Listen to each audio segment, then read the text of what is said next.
Music IO sounds pretty good. So let's see. There we go. Don't need the headset anymore then. Now can you hear me, buddy? Alrighty. So what I was going over right now is how to mitigate the most common, actually the worst, the most dangerous malware out there. And what you do is you'll hit Windows R, and you're going to open up the group policy editor by going right here. And this isn't built into Windows Home, but this setting right here under domain controller, and let me go back, let me show you how to get there. So this is the group policy editor. You'll go under the computer configuration here, go under Windows settings, and then security settings, then local policies, and then security options. Now the most important one here, there's some others here, but you want to be careful adjusting these because you can lock yourself out of the machine.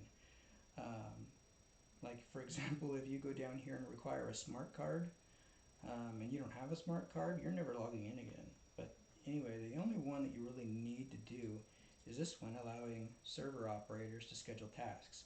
This means that a remote user that your computer recognizes, whether it is or not, as a server administrator, they can run whatever tasks they want. And this is how malware works. This is how they're able to get permissions to do whatever they want to your machine. This is what intruders are getting. They want to get root, is essentially what this is. And so when they trick your device into believing it's on a domain, suddenly you don't have administrator privileges anymore, or you get access denied, and the hacker is able to do whatever they want remotely. Well, this basically turns off that feature, which if you're not connecting to a corporate network, this is not necessary. Windows 10 is and all Windows are a very general purpose operating system, so they leave this enabled because this computer could be a gaming machine in a one computer network, or it might be a workstation on a 5,000 workstation corporate network. So it's up to the user to harden this. And no one teaches this. This is a very basic mitigation that can literally render, you could be infected with 50 viruses right now. With this turned off, it can't really do anything because it's not going to have the permissions, because there's no server operator allowed to run the tasks. So if they're not literally you, or if they don't impersonate an administrator account, then they can't. And the cool thing about if they have to impersonate an administrative account, there's still things that are access denied for a local administrator. And if you notice there's an infection, you could log into a user account and now they can't exploit it. So now let's assume you have Windows 10 Home and you don't have the group policy editor. My friends and I found a script that literally, because we knew how to do this manually, but we were trying to find a way to have everybody be able to do this without having to teach them the basics of scripting. Which basic scripting sounds easy, but I mean, it's kind of like saying the basics of rocket science for some people. So, this link here, I'm going to paste it in the chat. Let's see. There you go. So, this script, you'll just download it and then right-click on it and run it as administrator, and it's going to unlock the group policy editor. So now everyone with Windows Home can do this too. Because I never wanted to come here and tell you that this is a good feature, but you're going to have to go pay Microsoft to upgrade to Pro just for what every machine should have, which is good security. So that's that. That will enable you. And then again, that's under computer configuration, Windows settings, security settings, then local policies and security options. And domain controller. Allow server operators to schedule tasks. Disable that. That is a big deal. Now, going a step further. Okay. Now, a lot of you guys have been getting infected with ransomware, and I'm really sorry that happened to you, because some of these things are life-changing, devastating, especially when your data has been completely encrypted. Now, most important thing is to try and identify it. Now, identifying ransomware is usually pretty easy because you could copy and paste the ransom letter. You can search by the file extension. So if it's OMFL is the the dot extension after the files of your encrypted files. That's usually the name of the virus. I mean, that's usually what people call it. And that's what I would search under. So if you tell me all your files are renamed to IDAF, well then I'm going to check IDAF virus, and I'm going to look for a mitigation for you. Transcript will remove nearly every ransomware I've ever come across, simply because it has four tools that cover all the bases. So it's going to cover rootkits. It's going to cover all known malware. And ransomware is very high profile. It's not some obscure piece of code that's floating around just Asia, and then suddenly one trace winds up in the United States or in Africa, or in one part of Western Europe, for example. So this is very high profile, and so obviously someone's going to know what it is, and detections go out quick because these things cost millions of dollars to people. So anyway, if you don't know what it's called, you can go to virustotal.com. I didn't spell that right. And here you can literally submit any file. So let's assume that, I don't know, let's say this is my infected file.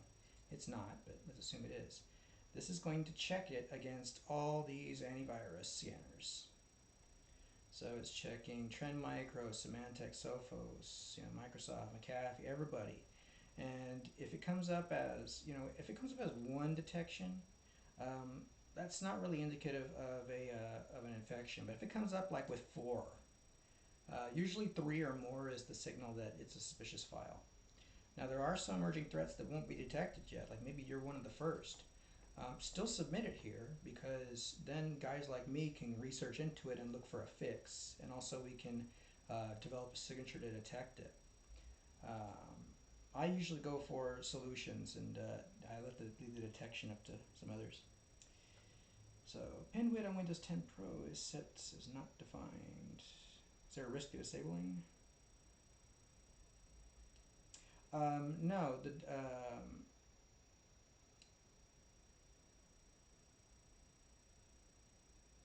Oh, under your group policy, it's telling you that it's not defined. And to answer your question, no, it's not harmful to disable domain features on a home machine. If you are going to be on a domain, then yeah, you want to enable it.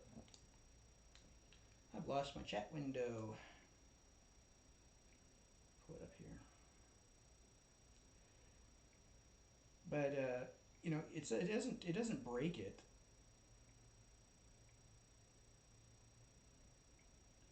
I got nothing here. Test.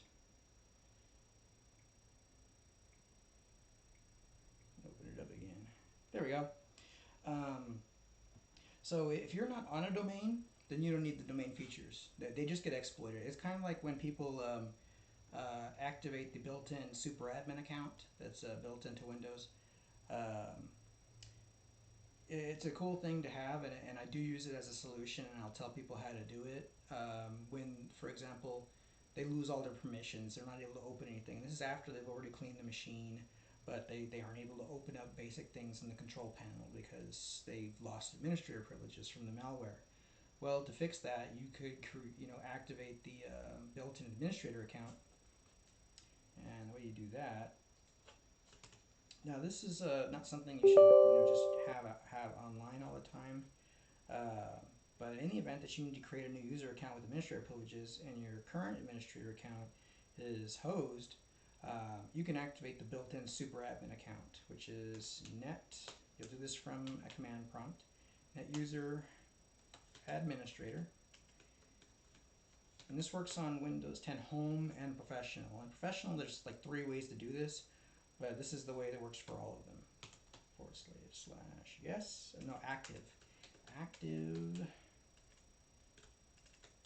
I hate this little gamer keyboard. Okay, yes, that's the command right there. Enter. it works. Now if I were to like log out, I could switch over to the administrator account right here, see? And there's a command to give it a password, but that's not needed because you're not going to have this activated very long. So what you do to create a new user account is you would sign out right now, and then you'd sign back in as administrator. It wouldn't require a password. Then you could create another user account with administrator privileges. Then after that, you would net user. You'd want to then you would copy like your data files from your old profile over to your new profile, and then it's solved. And that fixes a lot of issues because most hackers will try to attack the registry of the current user, which is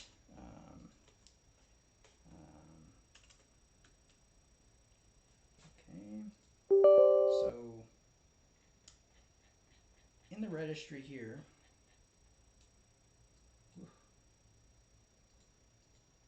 so we have these different sections. We have the root, we have the current user, local machine, all of that. Well, under current user, this is where they're usually hitting you. So things like this is going to affect your account. But if you create a new user account, all this is fixed. so that solves that. So to deactivate it afterwards, because you don't want to leave the administrator account active because it can be exploited and used against you. That's to disable it. Okay. Oop. I need to add the administrator. Administrator active niet. That'll disable it, and no one can use it against you. And there's actually nothing wrong with using a standard user account as your daily driver. You won't have administrator privileges, but you could run as administrator and enter your password, and poof, you could do it. Meanwhile, no one that doesn't have your password can't do administrative tasks on your machine. But like I said, the most common way that people get you and way malware gets you is by imitating a domain controller, because the operator wants to remotely control your machine and run commands remotely on the fly. Malware is pretty easy to deal with when it's a stupid piece of code that can't react like a human being can. But if it's being remotely operated over the internet, the intruder can change the behavior of the malware, deploy new attacks, interfere with you based on what you're doing. So it wants to run commands remotely. So now back to ransomware. Let's assume that it tells you that you have, let's say this, you have the OMFL, which is a common emerging threat right now that a lot of people are getting. So this virus is very advanced. There are a couple of opportunities to fix this, but for example, PC Risk is a good solution. MCSoft is also another good one, and these guys have a online decryptor.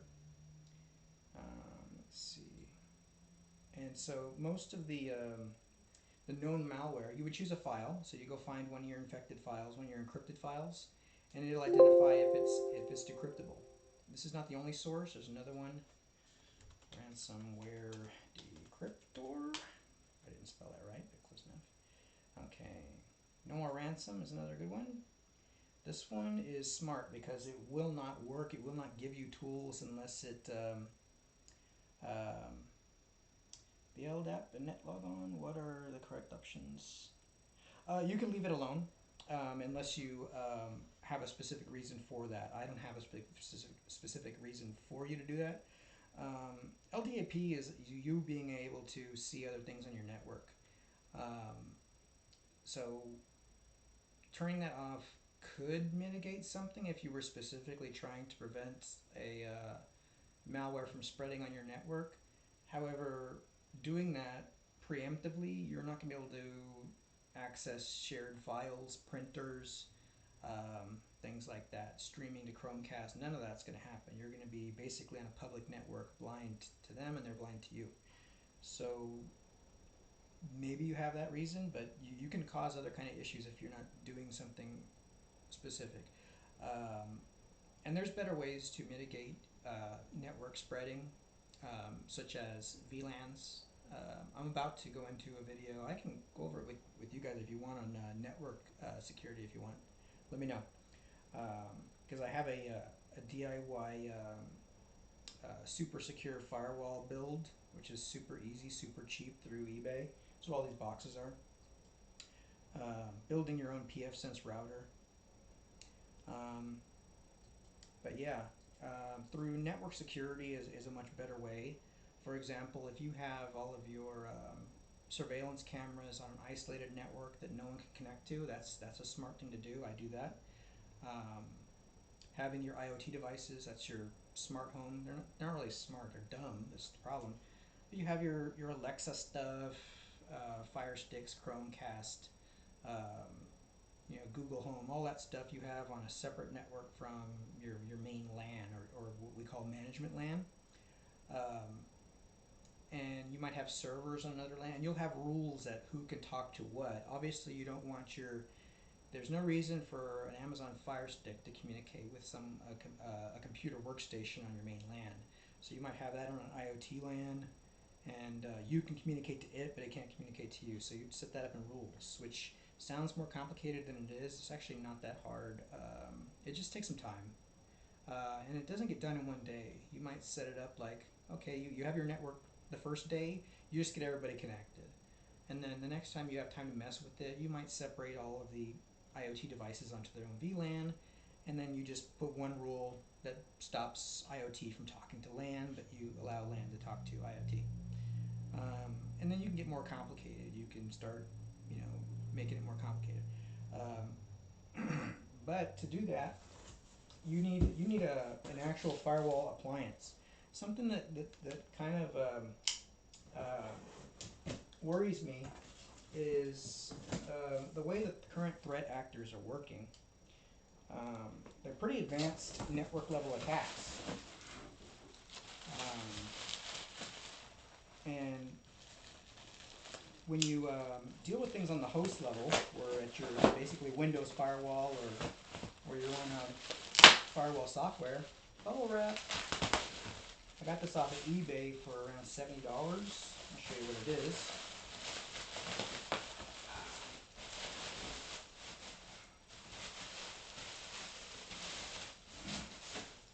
This is an HP T620 Plus, and it's a slim server, and these are on the secondhand market for around $70 to $110.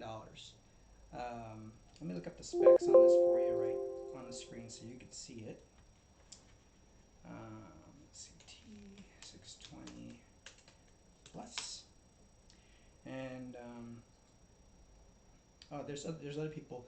A couple weeks ago, me and a bunch of guys in the industry came up with using this as the ultimate firewall because this little device is so cheap, and it's got 8 gigs of RAM, a 64 gig SSD, and it has a PCI Express expansion slot. And this is almost a toolless design. This backplate, this little switch comes off right here, and this backplate comes off, and then right there you have a PCI Express expansion slot. And this has an AMD quad-core CPU, which is pretty quick. Let me look it up. You can increase this up to 16 gigs of RAM. Here's some of the inside here. I'm about to open it up. But this is a toolless design. There's another thing I like. Okay, this thing just slides forward after that, and a little dusty. This is the inside, and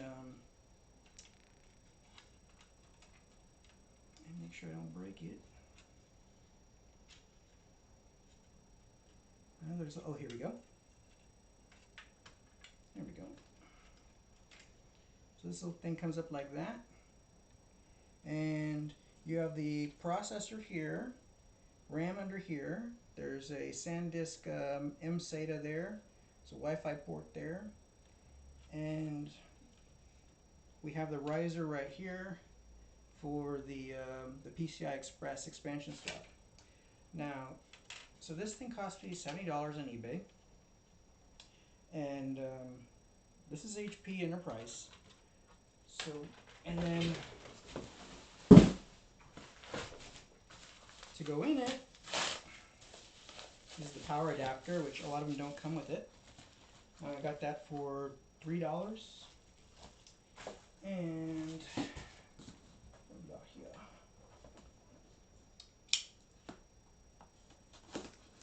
And what this is going to be a firewall router running pfSense, which is a BSD. That's basically modern Unix.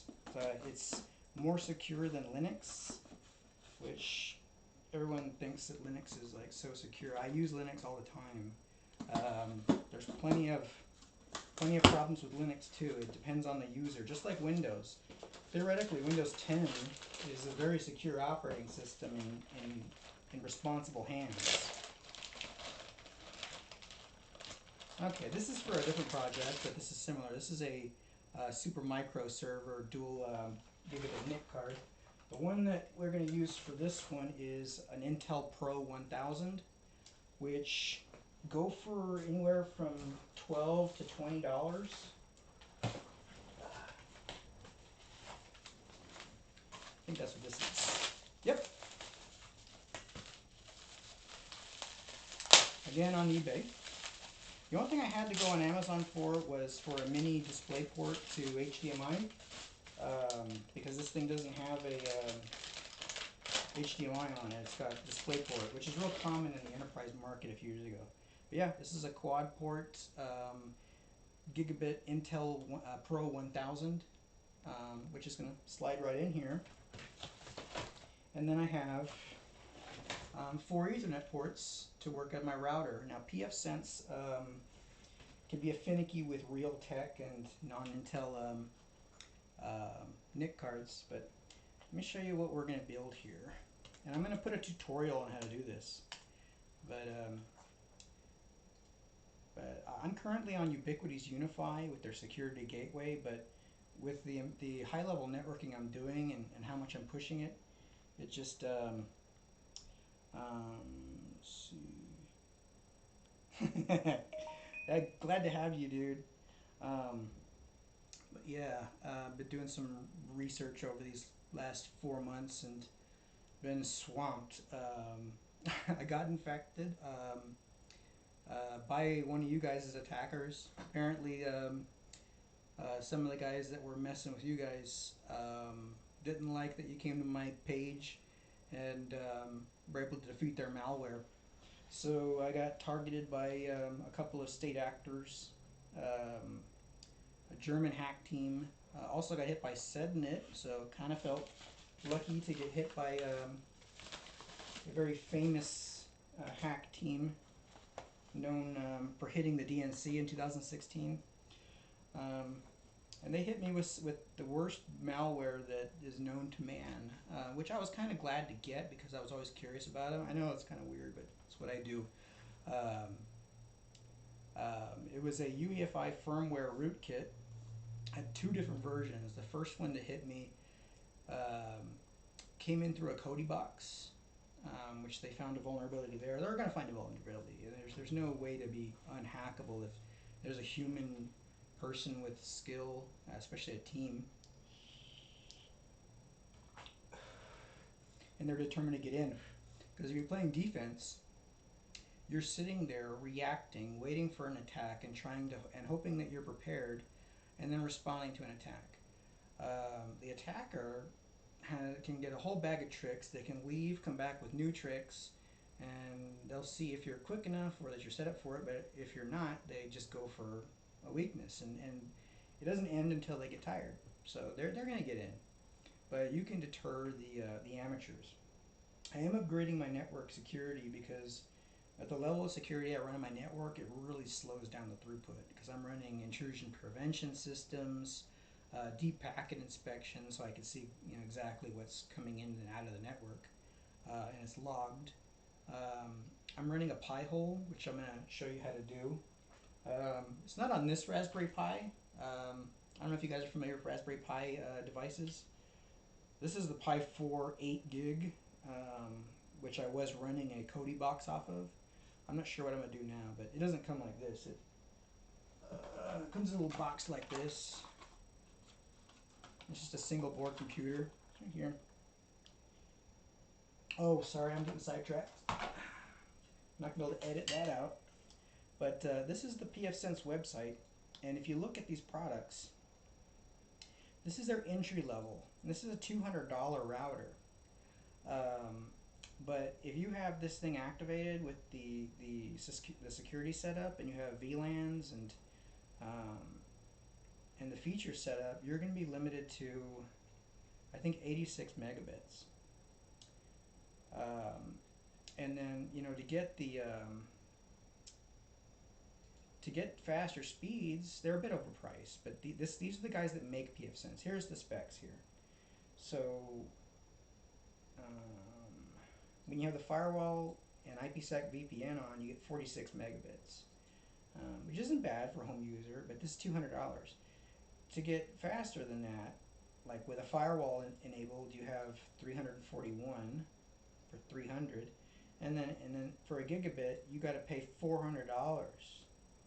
And this thing's not, you know, a marvel of technology. I mean, it's good. I'd get it if it was cheap, but that's why. I mean, this guy here outperforms it by leaps and bounds. I could be running 10 gigabit through this, you know, with IPsec VPN, because the AMD processor, it supports the full crypto acceleration for VPN.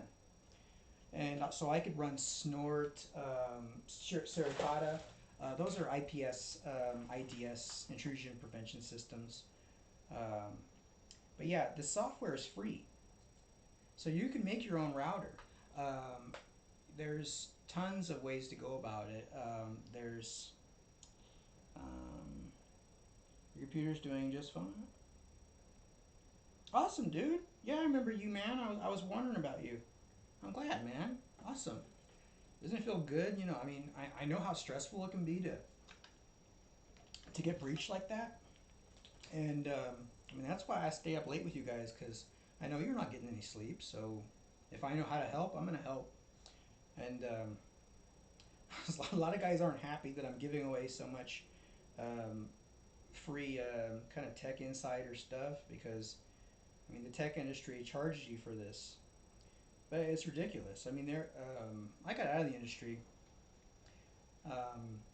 and this was the last straw. I had this lady come in, and her HP laptop wouldn't boot. I mean, she'd turn it on, the lights would come up in front of the screen, but the screen would just stay black. And it would stay there for hours and hours, and nothing would change. And my supervisor told her that it was going to be $200 for diagnostic and repair, and then also plus parts, which was going to be a new motherboard. And I was kind of rolling my eyes, and while he was in the back getting paperwork to write that up, I asked her to see the laptop, and I just popped the battery out and flipped it over and pressed the power button a few times, popped the battery back in, and handed it to her, and I said, fixed. It was in hibernation lock, but this bastard either didn't know, but even after I told him, he didn't care, which is really unscrupulous. So, and then come to find out, that's, you know, the way the industry did. At Trojan, I think Bampay, didn't I send you? Yeah, you ran transcript. Did I send you to any other solutions? I've had like 605 people that I've helped on that comment. So, but yeah, transcripts is great. The great thing about it, I'm glad, man. I like to hear those stories. But yeah, transcript, it includes a ton of the industry standards. So if one of us was going to manually clean your machine, we would start with rkill, process killer, and we would run all of those jobs that are in transcript manually. So most of the solutions that we use, you know, behind the tech bench are automations like transcript. Well, the cool thing about my pleasure, man. I could see that things were in bad shape for you, and so yeah, man. Um, yeah, transcript just automates it to where a normal user, which nobody has to go to get a computer science degree or pay a bunch of guys to be on the internet, which is what the tech industry will do. They stare at you, and when you bring your machine in, they're like, yeah, okay, we can fix it, and it might be something easy. They might be able to like run a 20-minute scan and hand it back to you, but they're going to put it through the ringer and charge you $200. And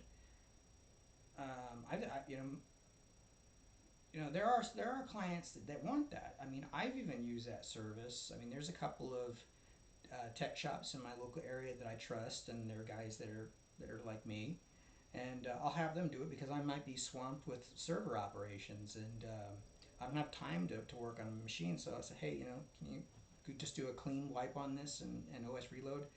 They're like, yeah, sure. I was like, you can't do it? And I said, I don't have the bench space for it or whatever. But most of the time I do. But so there's some people that that I mean, most people get oil changes done for them. Nothing wrong with it. Could you do it yourself? Yeah, you could watch a YouTube video and everybody could change their oil. But a lot of people just don't want to get their hands dirty, so they'll pay somebody to do it. So there's nothing wrong with it. But what if you don't want to pay for it and you want to learn? Well, the tech industry will tell you that you're not smart enough. They think you're stupid, and they have no faith in humanity. People can learn to do this. This isn't rocket science. They just need it read out in plain English. It, you know, a lot of people in the tech industry, nerds like me, are not the people type. So they just have no people skills, and they'll talk over people's head with jargon, and they got to know that's insulting. When I go to the doctor's office and I got a ruptured blood vessel, he's not going to say I have a ruptured hematoma. He's talking over my head. Anyway, let's see what else we got. Ah, in your firewall settings,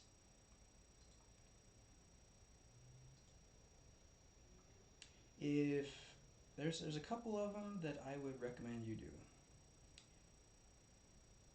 I have this disabled on mine. But if you do a Google search for malware ports,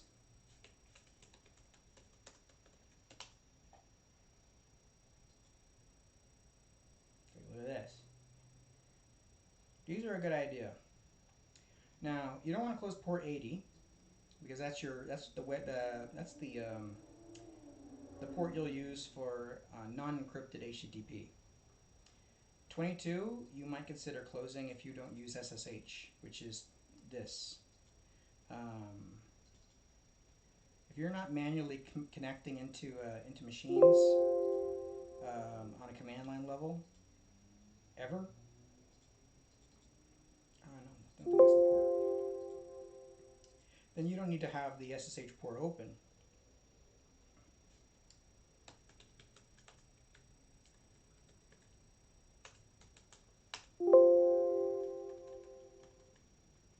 But this is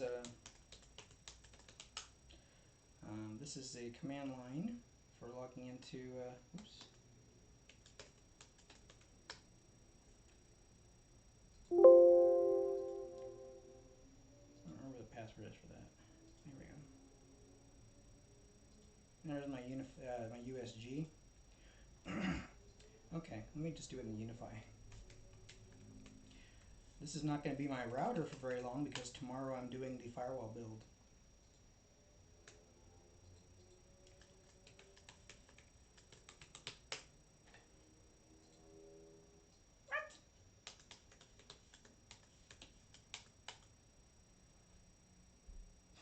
I don't save my passwords anywhere, they're all in my head. I don't trust many password things. Okay, so pfSense is going to be similar to this. But if you have a network router, a network firewall, which you ought to get, there are several ports you should block. 445 is a big one. Now what this is it's a very common remote desktop protocol. It's also an SMB protocol, or Windows file sharing. Malware almost all the time will try to get its payload through ports 135 through 138. Don't close 139 though. It does use 139, but bad things will happen closing 139. You'll lose some connectivity features. I know I'm blocking on the WAN, and but hack me. Try it. There's theory behind that. There's theory behind not keeping the WAN ports blocked for stealth, because if they don't see the port closed, they don't know you're there. That's true, but the guys that are after me know I'm here. So LAN is important. But see, I have allow LAN to NAS, allow NAS to LAN, allow NOT to Pi-hole. Pi-hole is, you guys gotta do this. Pi-hole is a Raspberry Pi, which you can get for $30 to $40. I mean, they don't come with this case, but this has a bunch of heat sinks, a nice fan, and I have this overclocked. But I'm doing more than this. That's what they're for. They're for fun. You just pop an SD card in here, and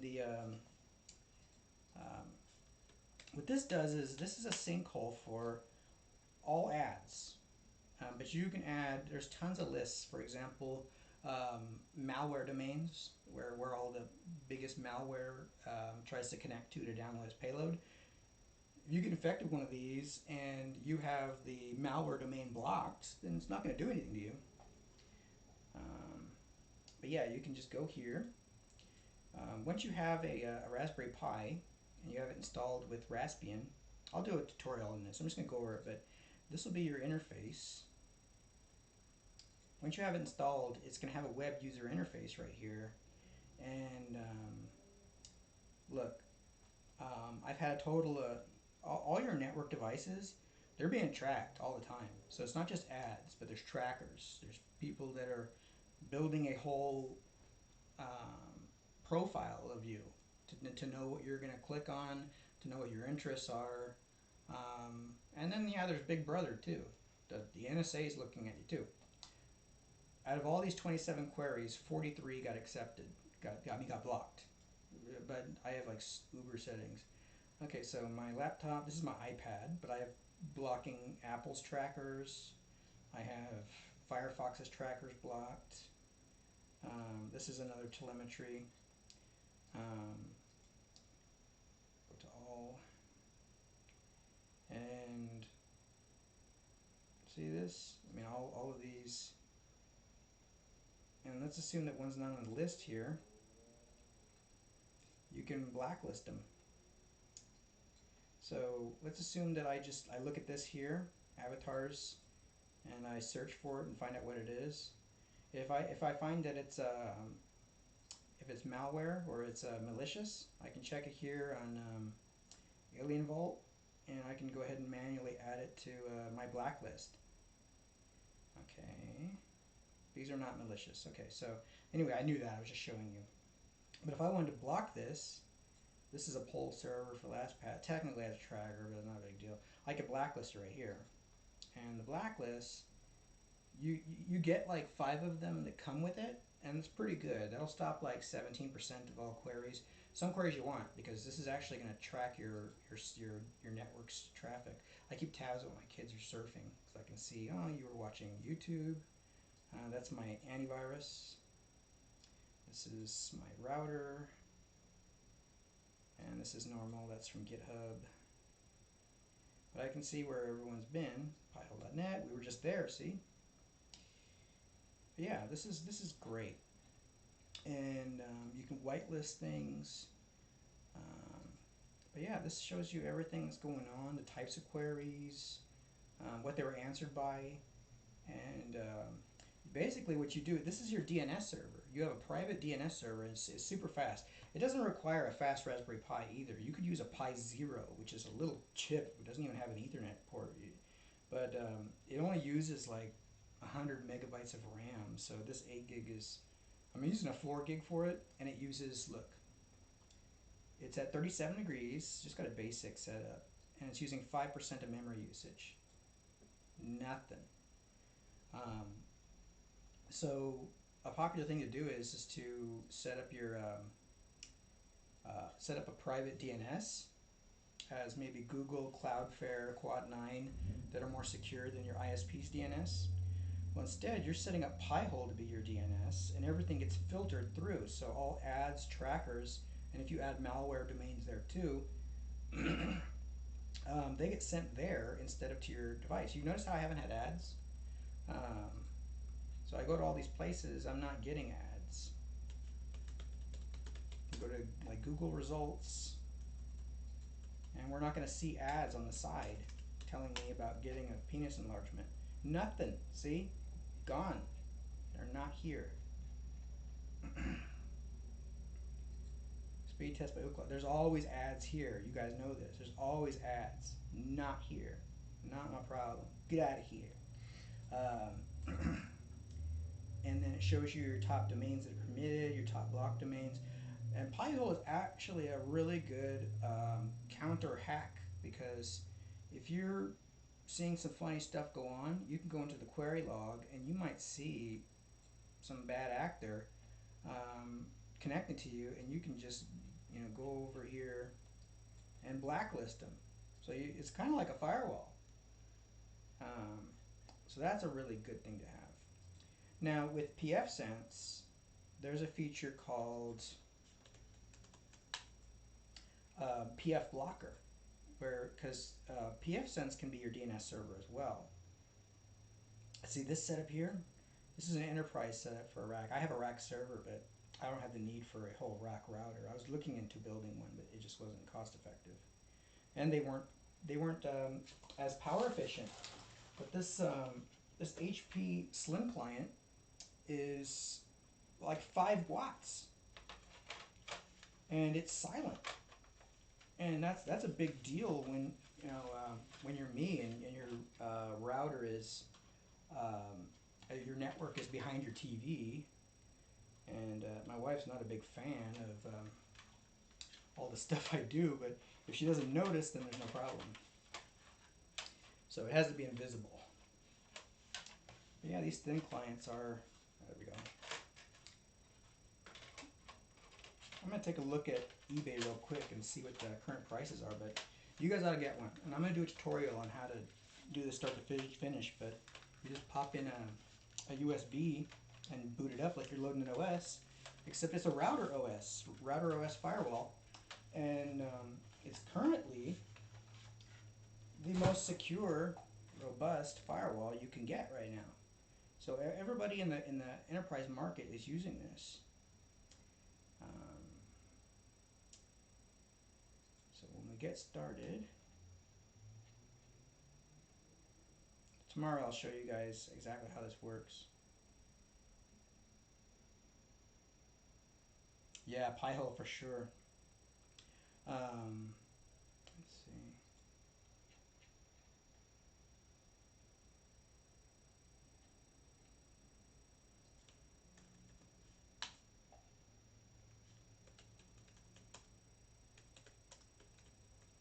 Let's see if I can look up some stuff for you. Okay, so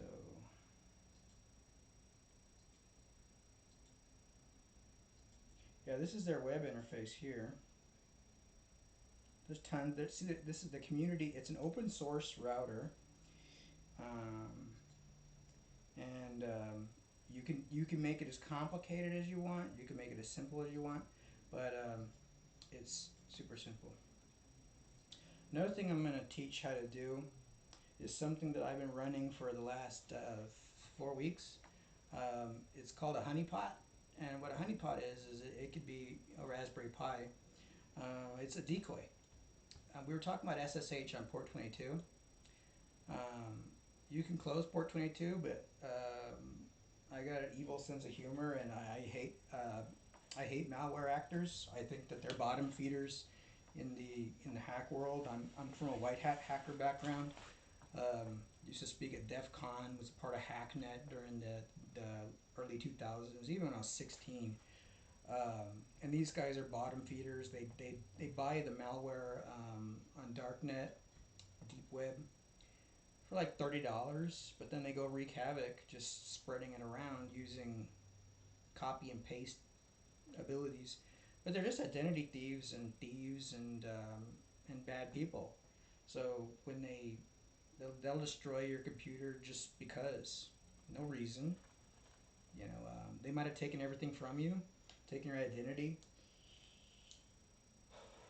but for no reason other than to be mean, they cripple your machine. Why? Because they don't care. They're like bad people. They're like the crack dealer that takes your wallet. He's not going to apologize. So yeah, what this does. Let me show you logging into SSH what it's like. So hacking somebody on SSH is, you see this banner here?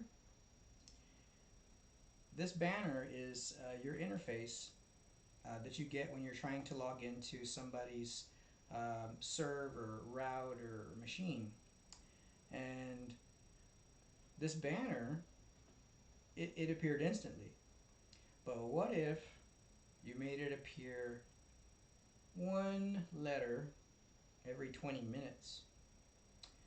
And that person is usually not sitting at the computer. They have it automatically doing this to thousands of machines per day. Well, if you tied it up all day, well, you wasted that guy's day. You might even crash his computer because you're just going to load his RAM up. And what the honeypot does is it literally it sits on port 22 and waits for somebody to connect, a hacker. And it's going to tie up the hacker indefinitely. And he can come back all pissed, and guess what? Here's some more honeypot for you. So it's literally a defensive troll technique to literally, on purpose, accept a hack connection to screw with hackers that mess with your network, that try to mess with your network. So you're sticking it back to the attackers and basically say, don't you sniff my network again, And so I've had that running for about 4 weeks now, and I was doing that not to be a jerk, even though I can be. Main reason was I wanted to see the current threat level of the net, and so basically what I've been able to determine is the average home network is getting hit with 3,000 attacks per week. Whether it's a automated scan or a deliberate attack, but most likely it's an automated scan.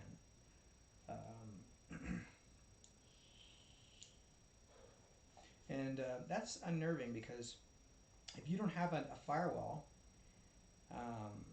the connections from the outside are able to go to the individual hosts, your workstations. So this is a barrier between the outside internet and who's allowed to connect to who. If your machine is not infected, then they can't really connect to it. But if your machine is infected, then they can have a field day because there's no firewall in between. If you have a network firewall, that can stop a lot of problems, even if you're infected.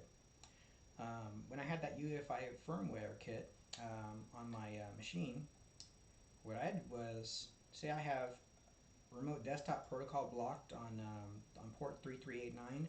That's Windows Remote Desktop Protocol. So I have that blocked, and I have it blocked to all devices. So no one's allowed to receive a remote desktop communication on my network.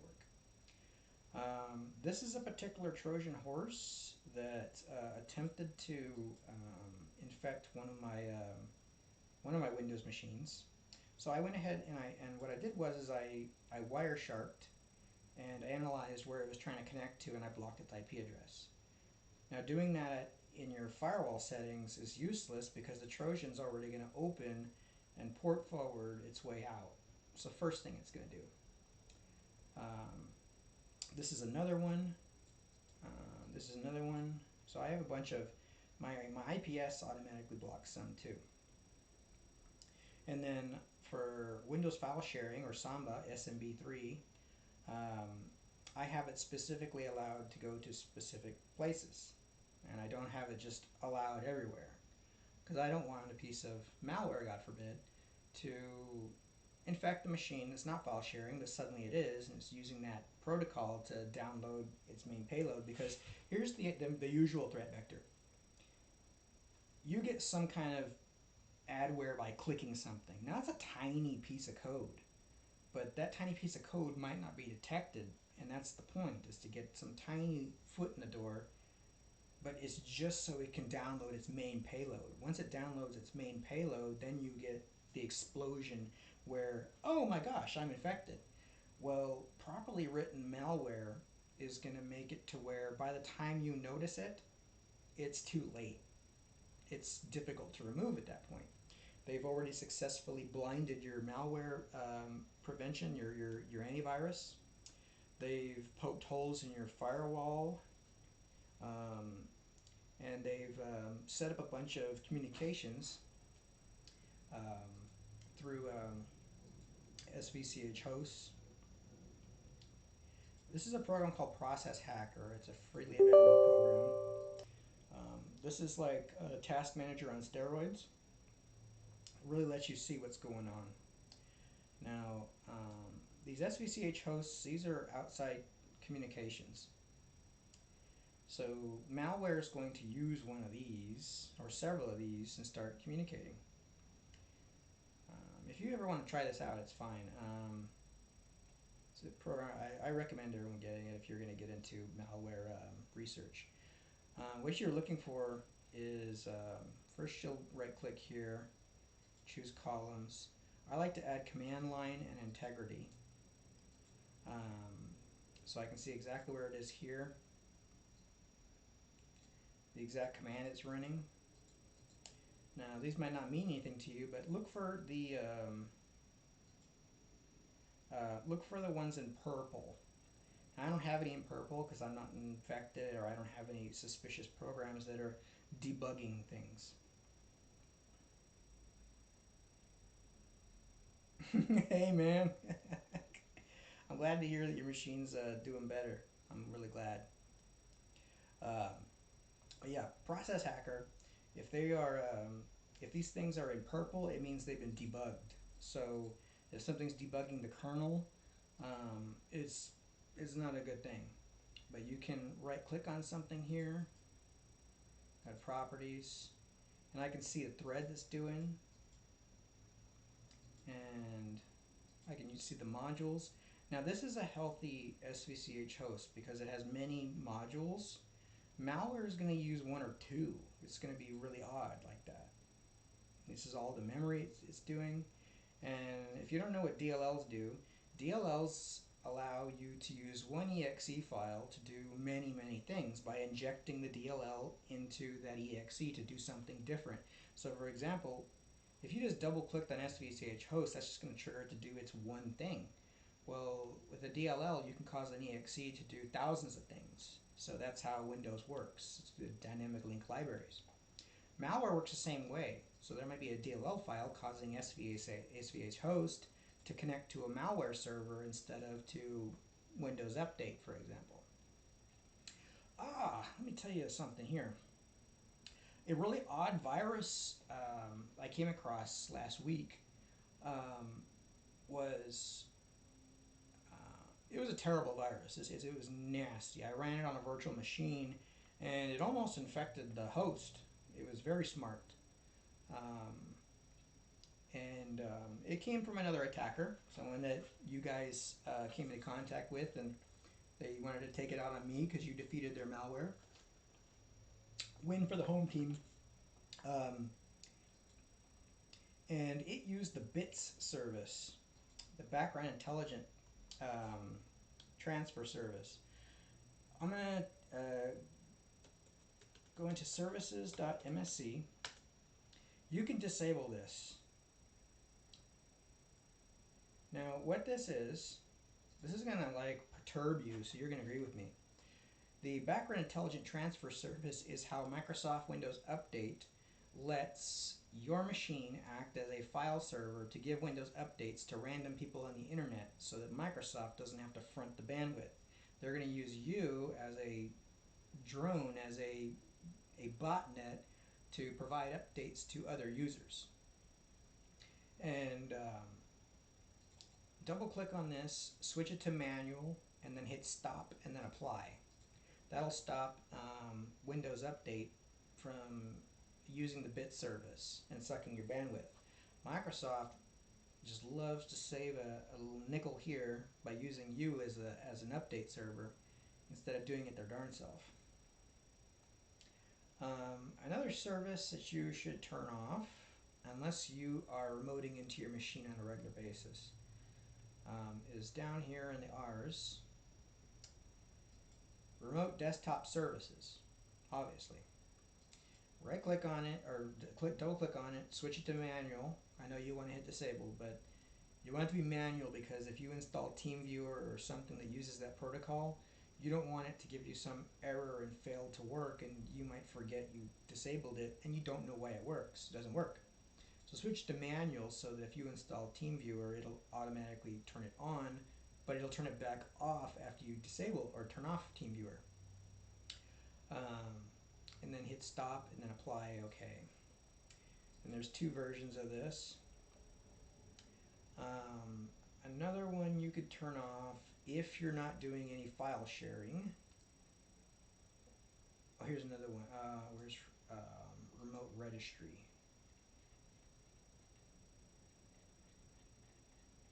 Remote registry lets the domain controller manually send some code. I have this disabled because I'm paranoid, but you could switch it to manual and hit stop and then apply.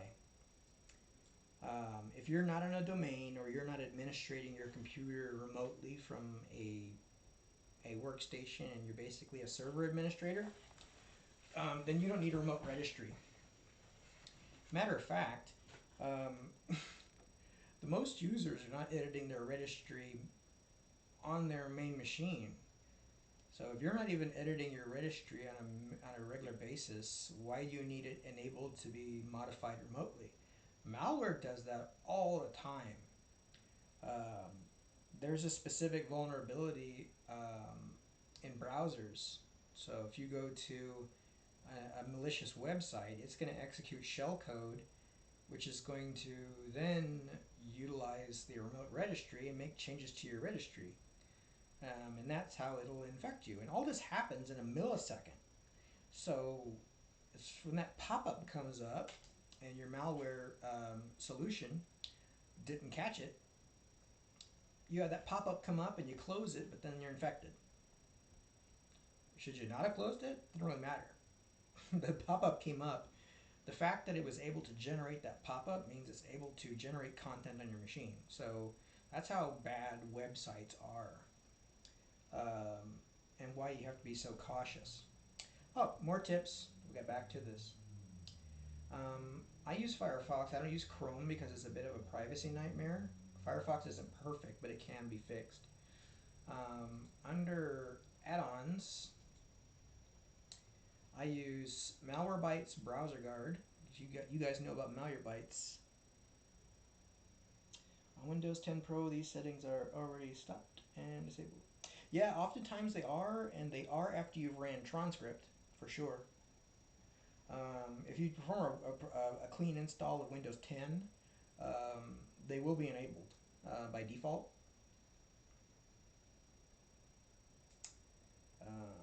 Okay.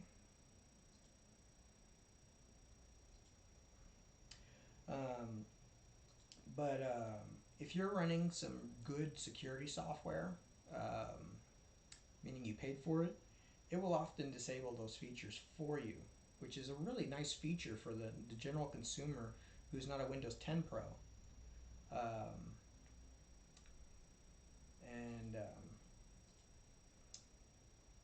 Let's see.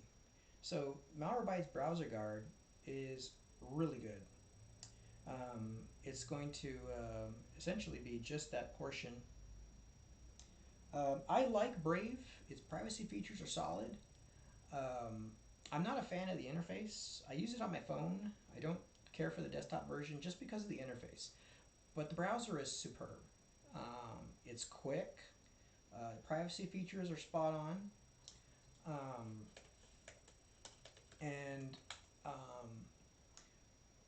The only reason I don't use it on my main daily driver PCs is not because of anything wrong with it, but because of its cryptocurrency mining, which is in your benefit. It triggers my security systems because I have a ton of Tor-based and crypto security features enabled because I need to be able to detect crypto miners really quick because I'm such a target. So it might even be like an Amazon Fire's TV stick. There was a vulnerability 4 months ago with Amazon Fire TV sticks being infected with a Bitcoin miner, cryptocurrency miner. So with Brave having that feature on there, it sets off my overly sensitive settings on my security system. But I do love the browser, and that cryptocurrency feature is not as big of a deal on the phone-based versions.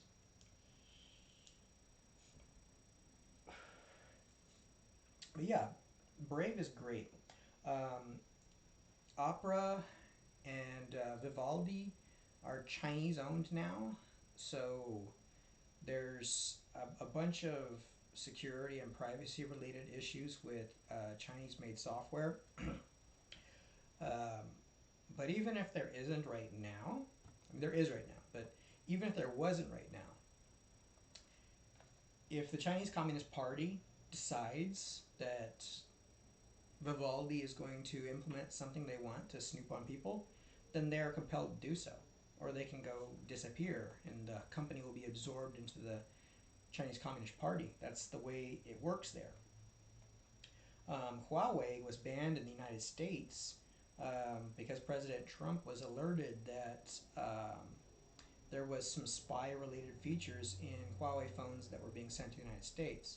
As soon as the United States Senator came into contact with it, then that alarm went off, and he banned them because Huawei guaranteed that they would stop that, but they could not guarantee that the Chinese Communist Party could not cause them to do it again. And we can't really expect them to because the Chinese Communist Party can whack you. They have absolute authority. But yeah, Brave is an absolutely superb browser. It is secure. It's significantly more private than Edge has no privacy. Chrome is a privacy nightmare. Google is a privacy nightmare, but it's what we have. Firefox is kind of in the middle. It's a good browser. It's not the quickest as far as browser goes, but then again, you're talking about like portions of a second difference. But there's some people who are real nitpicky about it. But Brave Superior is a superb browser. There is Chromium, and Chromium is a superb browser which is based on Chrome, but is highly secure and highly private. And its functionality is great. Microsoft Edge, the new one, is based on Chromium. But still, Microsoft Edge, the sole purpose of Microsoft Edge is to download Firefox. Or Brave. Glad you brought up Brave. Love Brave. They're doing great things. I think the maker of Brave, he was with Google or Firefox. He was one of them. And he didn't like the privacy issues, so he had a falling out. Love DuckDuckGo, my bro. I love DuckDuckGo. I used to use the add-on for privacy purposes, but it was a bit of a RAM hog. Now you can go with uBlock here, uBlock Origin, or DuckDuckGo, but there's no need to have both. They both pretty much do the same thing. But DuckDuckGo is great, and they have their own browser now.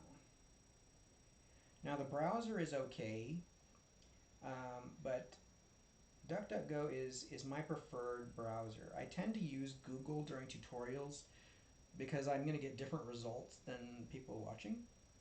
And so if I'm doing a search here and I tell you it's the second result and it might be the first result or fourth result on Google, then I lost everybody.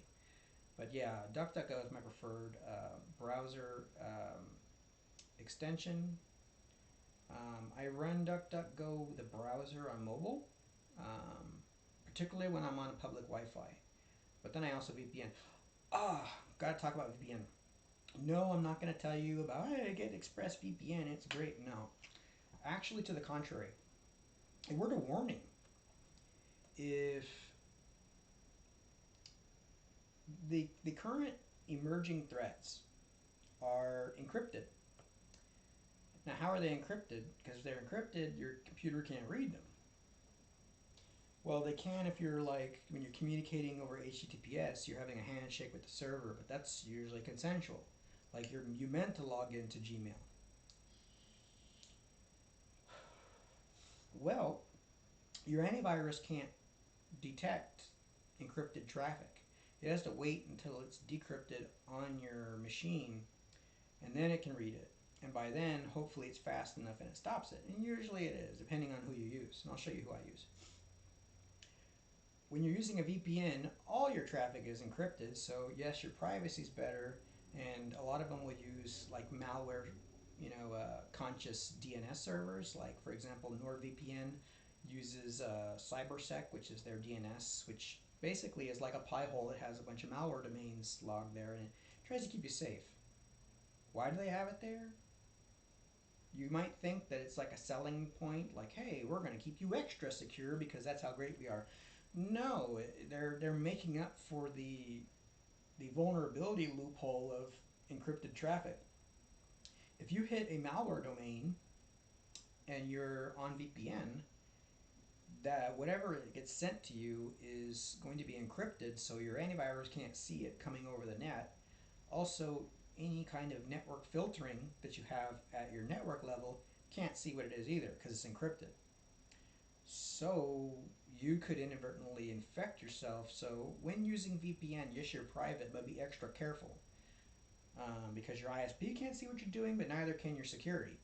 So a lot of people get complacent and use VPN and think they're invulnerable, and they'll go basically get hacked.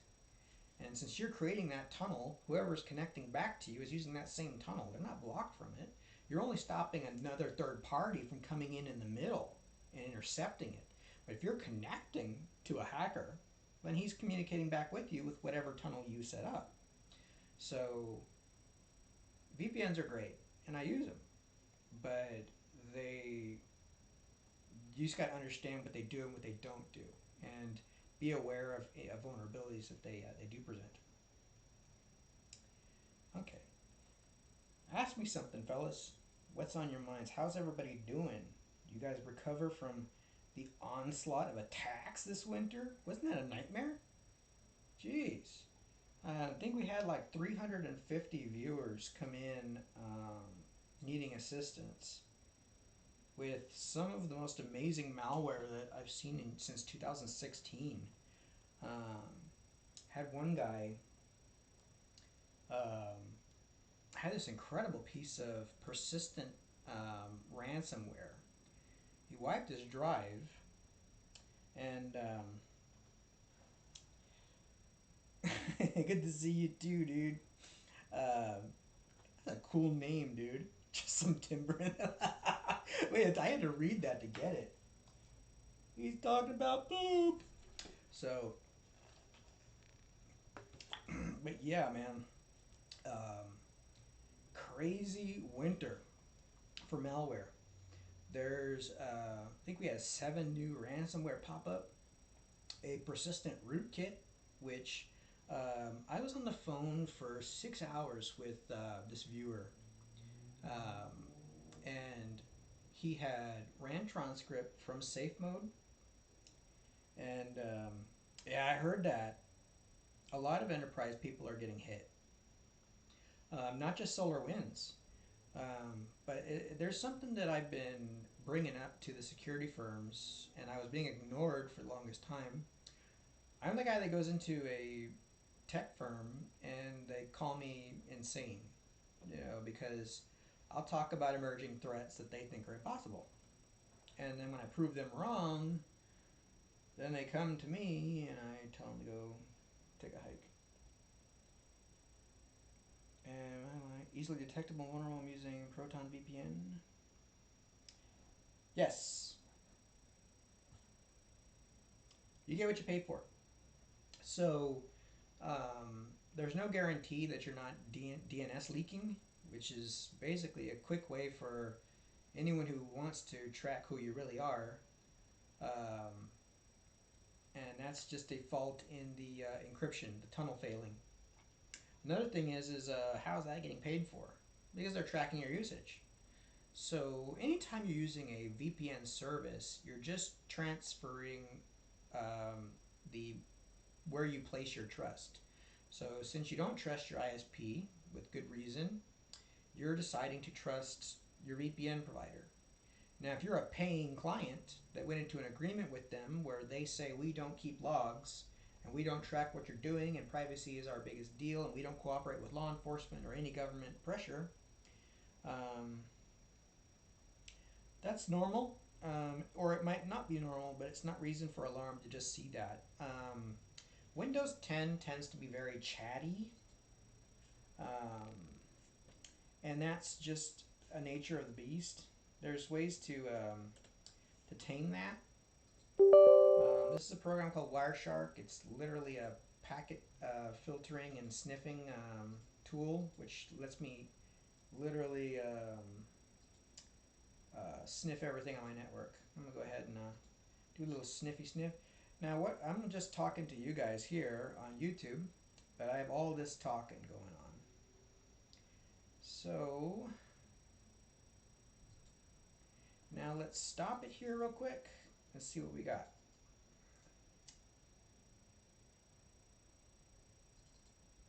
Okay. So we have all of this going on.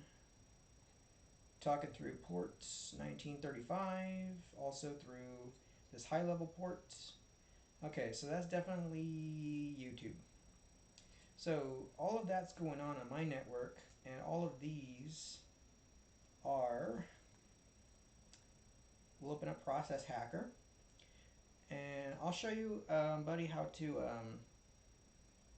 I do have a Discord, but I am hesitant at the moment of inviting everybody in because it's also going to come with some threat actors who are going to take advantage and attack all my viewers. They are going to try and infect you because of the trust you're going to have while on that server. So until I have a setup and a staff that can assist me in weeding out the bad players, I am hesitant to do that because people are going to get attacked and that looks bad for me. Okay, so these SVH hosts, all these are is a way of communicating out. That's how your machine communicates out. Now Windows 10 tends to be extremely chatty, and they're a privacy nightmare, which is one thing I like about Transcript is it does tame the privacy. So SVH host, this one here, is just communicating. And all of these are associated to an SVH host. So you have it communicating with your time server. It's doing a connectivity keep alive check with Microsoft. There's telemetry going on if you don't have that disabled through Transcript or O&O Shutup 10. Why would anybody want to infect you? Because they can. They don't need a reason. They're asshats like that.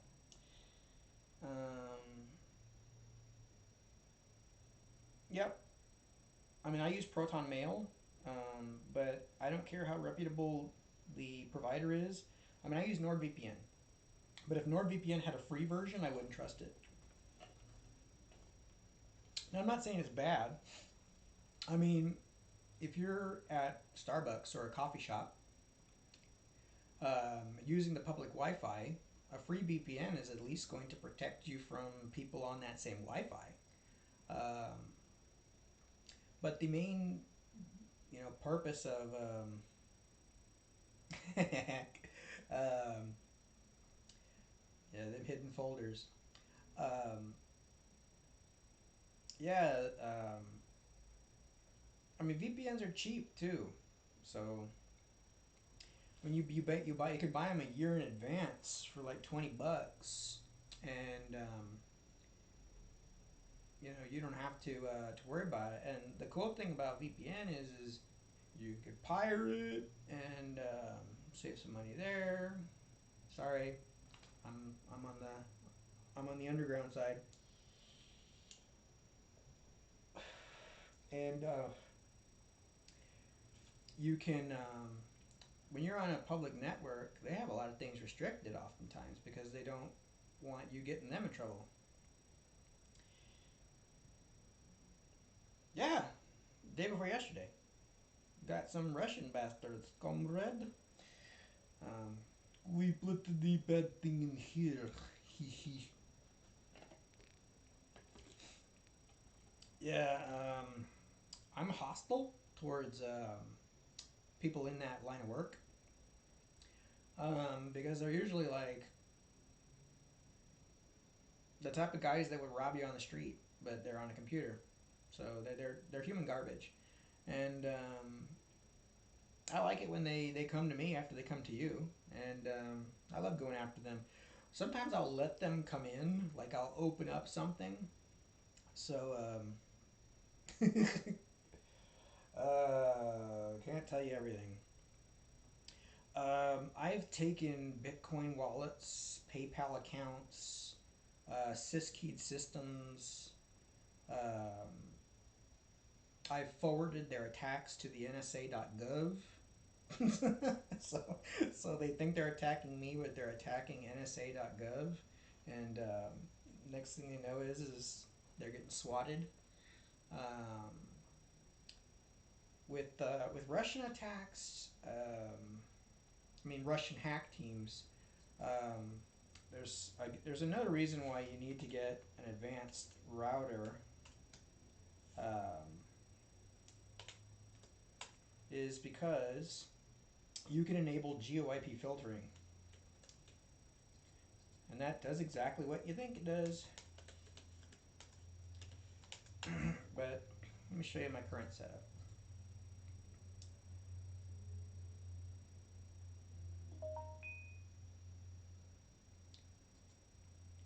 Yeah, my favorite thing to do with especially if they're trying to infect one of my systems with something that steals from you, goes after finances, is I know that they're going to have a ton of things on their machine um, related to stealing, and most of the attackers are amateurs using advanced malware they've purchased. So they're usually, I mean, they're usually using Linux, but oftentimes they're complacent, thinking that um, they're thinking that they're secured because they're using Linux.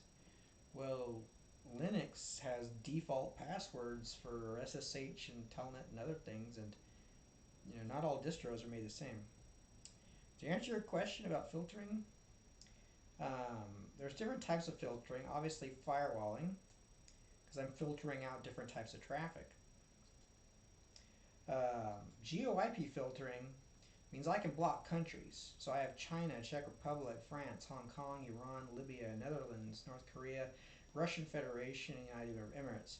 Basically, I Geo-IP filter countries that are on the top of the list for attacks, or countries that are currently giving me a lot of attention. And so if I had Germany blocked until 2 days ago because I was going to be installing Open Media Vault for network attached storage, um, and that server is based in Germany, so I couldn't get to it. But I can re-add it, So you just select down here and pick whatever country you want to block, and they can't connect to you, and you can't connect to them. So it's a blanket firewall blocking an entire country. Now, can they get around it with a VPN? Sure, but do they know that you're Geo-IP filtering? Not if you don't tell them. They're going to not see you because when they connect to you from Russia, which most of them are going to want to connect from Russia first, and before they find out where you are, once they realize you're in the United States, then they'll switch to a United States VPN. But if they can't connect to you, you're stealth. They don't even know you're there. So how are they going to know to VPN to your country? But yeah. Yeah, I'm doing a live stream. How's it going? No, not yet. But yeah, that's how you Geo-IP filter. Um, and let's see what else we got. Deep packet inspection is another feature in enterprise routers, which will let you do this. You can go through and see all the traffic that's coming in. And you can even go to users. You can see all the devices. You can see I have a pretty extensive network. There's my Pi. There's Linux box. There's DNS, MB server, and there's another NAS virtualization server. Yeah, obviously the Fire TV is getting a ton of bandwidth. Like, do people who don't know much about hacking and stuff?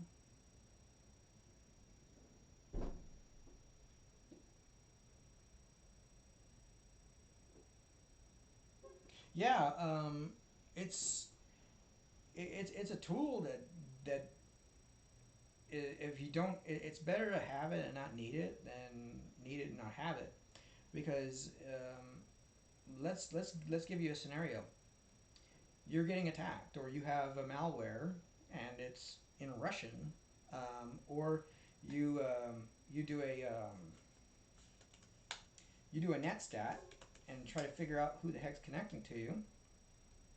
Um, and let's assume that the IP address you're connecting to is in Russia, and that's just a matter of just doing a who is search, and then you put in the IP address, find out what country they're at, and they might be connecting from 10 different IP addresses. You might have a whole Russian party going on or a Chinese party going on in your network.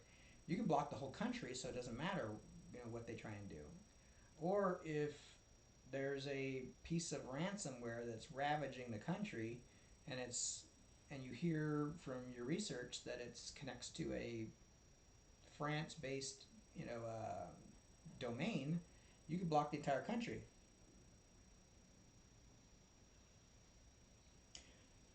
I would say if I had to pick one, it would be host-based security, but I would always say two, because your computer security is important, but you're on a network, so there's two things. But if you were not connected to a network and you were jacked straight into the cable modem, then I would take out network and say, well, all you can do is host based. Host based security is your AV. I use ESET Internet Security, and they don't advertise mainstream. They wait for an expert to recommend them.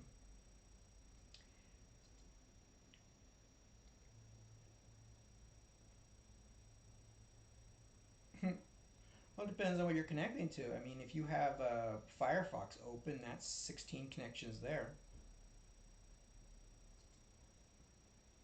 But yeah, this will scan the memory, the UEFI, the firmware, your WMI database. This is how people inject DLLs into EXEs. It's also how you set up a server. There's basically all the core functions of Windows.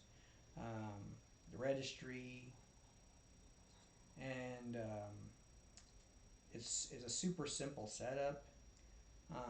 It's got the real-time file system, device control, so people can't gank your webcam. Um, it's got its own intrusion prevention system, super advanced, and even just the default setup is really good. But you could, if you go into panic mode and there's something going on, malware can't disable these features. So, do you know when you have a virus or ransomware, any chance check if I have anything on PC? Yeah, scan. I mean, ransomware is going to make it obvious. Um, Running a regular scan is a good way of, telling. I mean, if you're a high risk user, meaning you not mindless but aimlessly are clicking on links and then going from one link to another and not really paying attention to what sites you're connecting to, then yeah, you're a high risk user. If you are a pirate downloading software in cracks, and you're the type of person that's gonna listen to some knucklehead telling you you have to disable your antivirus to install it, you're gonna get infected. So, um, a good standalone scanner, it really depends because if you have a good piece of malware on you, you should do two things at least. Because I could tell you whatever scanner to get, um, but you need to do this in a sequence. Transcript does this for you, but if I had to tell somebody how to do two quick steps to scan, download rkill here from bleepingcomputer.com, and this is going to kill the background processes that could interfere with a scan, like malware. And then immediately after that, you could run Malwarebytes, which is in transcript as well. It's right here. So if you ran rkill and then immediately after that ran Malwarebytes, that's a pretty reliable scan. A better solution would be to prevent the infection from going on at all. So this is even going to check your network for vulnerabilities or bad actors. Um, it's got a very robust firewall. And even if it sets this up automatically. So, but the best way to know if you're infected is to know how your machine works. If something changes, like it's slower than it was yesterday, don't ignore that. That's how things get wrong. Yeah, rkill is one of the first steps. It creates a restore point and then goes straight to rkill.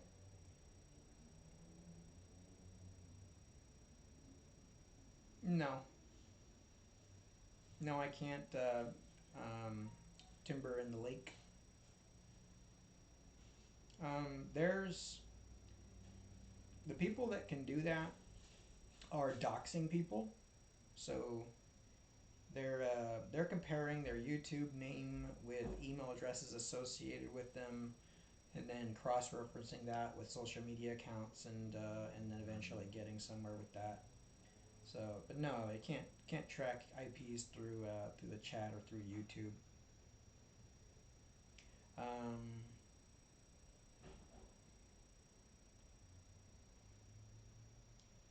to combat live attacks, you need to have a network-based security system and be sitting on it, which you can with pfSense. Um, or you have to be operating a server um, that is in charge of controlling internet traffic. I mean, you theoretically could do it at the host level with Wireshark, but there's a bit of a learning curve, learning how to analyze network traffic, but it's not rocket science. ESET is not free, but it's not extremely expensive right now. You get what you pay for, though. Okay, right now it's on sale, which is a good thing. Yeah, it's $34.99 right now. So $15 off. That's a good deal. And you don't need the smart security unless you're going to use their password manager, which is it's fine, but if you stop using that antivirus, you can't get your passwords anymore. So that's why I'm not a fan of bundled, keychains. ESET is the only firm that even acknowledges the existence of UEFI firmware rootkits, which you get when you're gonna need a new motherboard. It's done over, unless they found a way to put it on the BIOS part of the SMI flash, which is where your BIOS is stored, the SMI flash. I'm flooding you with information, but anything you don't feel comfortable messing with, it's not like you are missing out on anything. If you need security, then just secure your host, which is your machine. So ESET is a strong solution. I recommend everybody getting a firewall solution. Now, there's cheap ways to do this. Like you can make your own, but if you're not comfortable doing that, you can get Firewalla. Um, you can get a NetGate. I mean, and these are solid solutions. These are like the best firewalls in the world. So you don't have to get this one, but these are the best firewalls in the world. This is what I'm making tomorrow. I'm making my own. Well, the internet is a minefield, but you're the one deciding to run at it blindfolded. So if you just change your habits to minding where you're clicking and knowing that it's not, a picnic everywhere.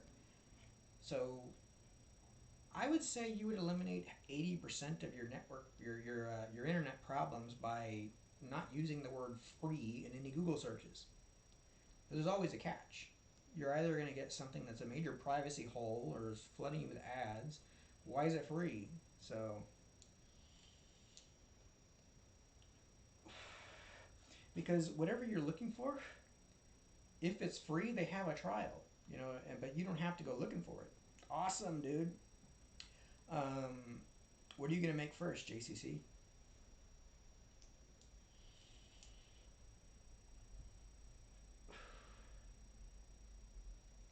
You go for a pie hole?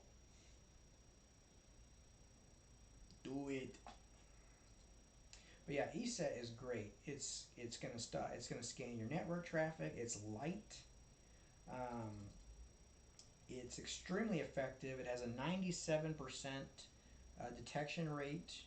But that's when when they do the tests, they'll throw like 100 pieces of the modern malware at it all at once and see what percentage of it that it catches all at once. Now, any virus here, it's going to use the real-time protection, and so you're in basically a core race.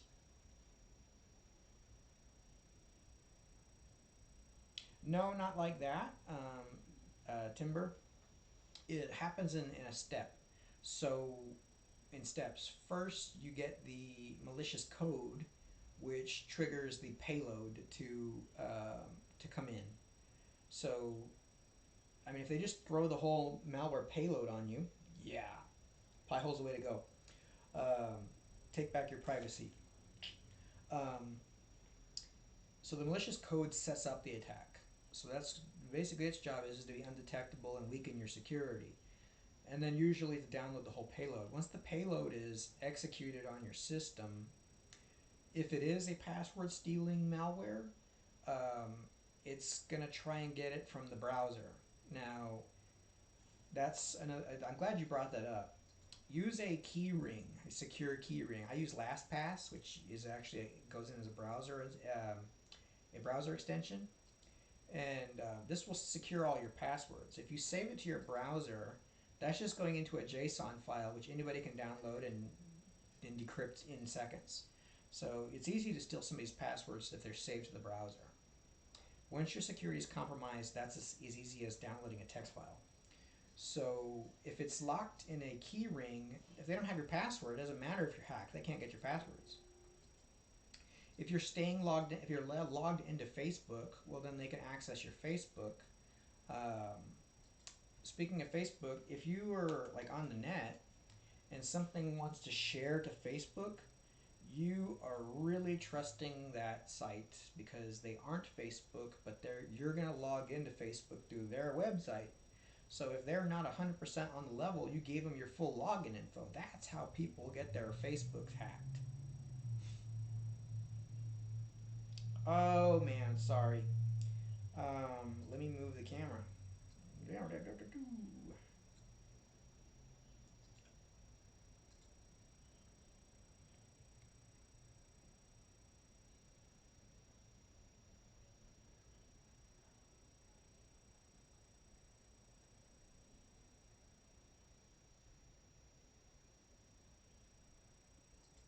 So here it is, and it's called LastPass. And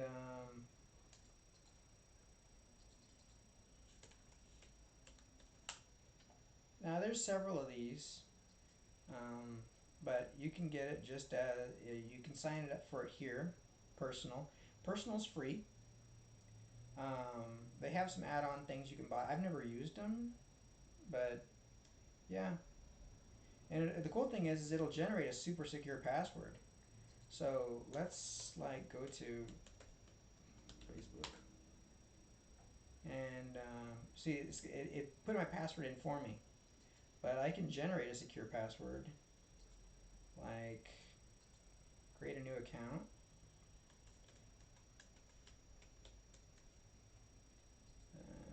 Five five five 555 and then I can use right here. Boom! Look at that password. So it'll generate it for me, and then it'll save it, so I don't have to worry about it. So yeah, definitely recommend it. But let's assume you guys want something simple. You could buy this for $179, and it's ready to go out the box. You plug it in, follow the setup, and these guys have full customer service support. So these guys can even do it for you over the phone. They can remote in and do it for you. So you don't have to know anything to use a Netgate product.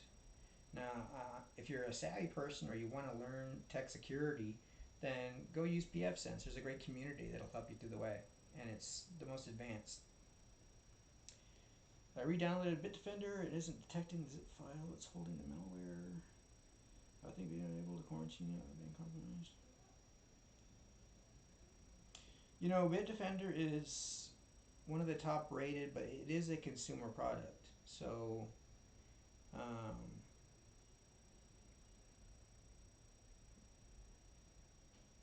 so it's hard to say. I do like Bitdefender, but everybody's behind the curve except ESET right now. And so I would go with people who are. Netgate is the brand that makes pfSense, which is the router OS that I've been talking about. And pfSense runs on top of BSD, which is Unix. So it's the most secure OS out there. Um, that's all good. Yeah, Netgate is, they make the appliances, but they make pfSense. And pfSense is like the ultimate router OS that does VPN, and there's add-ons to add on Snort, Suricata, or your favorite flavor of intrusion prevention system, detection system, um, PF blocker, yeah. But you know, their stuff isn't cheap, and you know my setup's going to be super fast, um, faster than theirs. But I have to set it up myself. But if you want to save some money, there's a way to do it. But I'm not going to get support from Netgate, so I could go into here and I could contact support. I mean, they'll help me set up. I mean, if I didn't know anything, they would walk me through the whole process, or they might even remote into my machine to do it for me. But yeah, they all kinds of stuff, and they have all the different levels. So we'll start at 179, which is good enough for a home network. So if you don't have VLAN set up, you'll be maxing out at 880 on average, 656. You might get faster than this depending on your setup. This is their conservative estimate. And this is with that encryption level. If you go up to more complex, you're going to be expecting 190 megabits. So if you're on a gigabit Ethernet, you might suffer there. But then again, 190 megabits of completely secure traffic is a pretty good trade-off. And intrusion prevention system is going to stop probably 95% of attacks, which is going to be automated attacks. It literally stops some bad websites. So no, I've not made a scammer discouraged from scamming, but I've made them seriously regret it. One of the ways I keep myself entertained is by keeping scammers on the phone for long periods of time. And I got a call the day before yesterday from the um, the Federal Reserve, a special agent from the Federal Reserve. Now, mind you, the Federal Reserve is a bank that prints our money. They're not actually a federal agency, and they don't have a law enforcement division. But apparently, he was special because he had the Indian accent to match. Um, and he told me that I was going to be arrested tomorrow if I didn't cooperate with him. And I told him that I look forward to my arrest. He wanted to know my social security number, and I told him that it was 775 orange purple Q. And he didn't like me, and he told me I was going to be arrested, and I said, "You'll never take me alive." Um, and then I told him that I wasn't aware that the private bank, the Federal Reserve, I didn't know they had a law enforcement division, that maybe he's the first. And I told him I was going to start my own Federal Reserve with my own law enforcement agency and go arrest Indians. And then he got really mad and explicit deleted. And then I had this other guy call me. He was from Pakistan, and he couldn't stand that I kept calling him Habibi, which is like what you would call like my sweetheart, something like that in to an Arab. Um, but he really wanted me to stop calling him Habibi. But good times. No, I made scammers. Online scammers are my favorite to go after. Like tech support scammers, I'll pretend I don't know anything, and I'll delete all their files, or I'll syskey them. Syskey basically password locks them out. And that's what they want to do to you. They'll syskey you if you cooperate with them, and by the time that it's over, they're demanding money out of you. So it's kind of like manual ransomware. Okay, we're gonna pick a winner.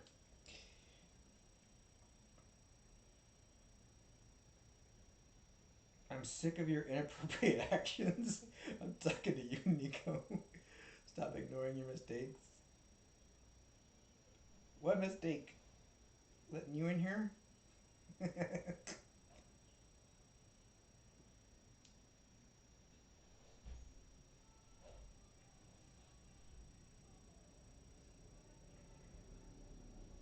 No, I mean, Juan Carlos.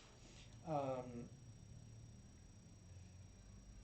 yeah, I'm giving away this wireless headset lavalier microphone system for you guys aspiring to be a streamer.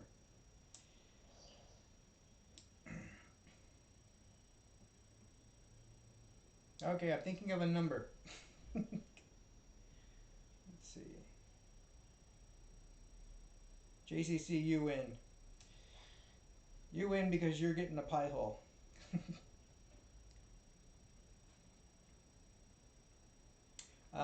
Email me here and just send me a screenshot of your channel with you logged in so I know it's you. Email me there and you win, JCC.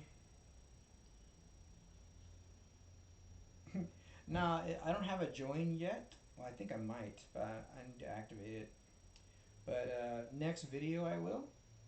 And I'm going to have a membership and whatnot and some goodies and some a bunch of stuff. I got some sponsors that I'm finally agreeing to work with because they're going to give stuff to my viewers, and I don't have to do product placement and give advertise products I don't agree with. But yeah, fellas, if you guys have any questions for me, I got 5 minutes. Yeah, dude, you win. It is a wireless lavalier microphone system. It also has a headset. It's UHF. It works with mobile phones, cameras, computers. Get your stream on, dude. Compatible with amplifiers, PA speakers, mixers. Works with Android, iPhone, PC, camera. Full accessory kit included, maximum 290 feet of barrier-free transmission with noise cancellation, high resolution original sound, ultra high frequency, strong interference capability. Yeah, dude.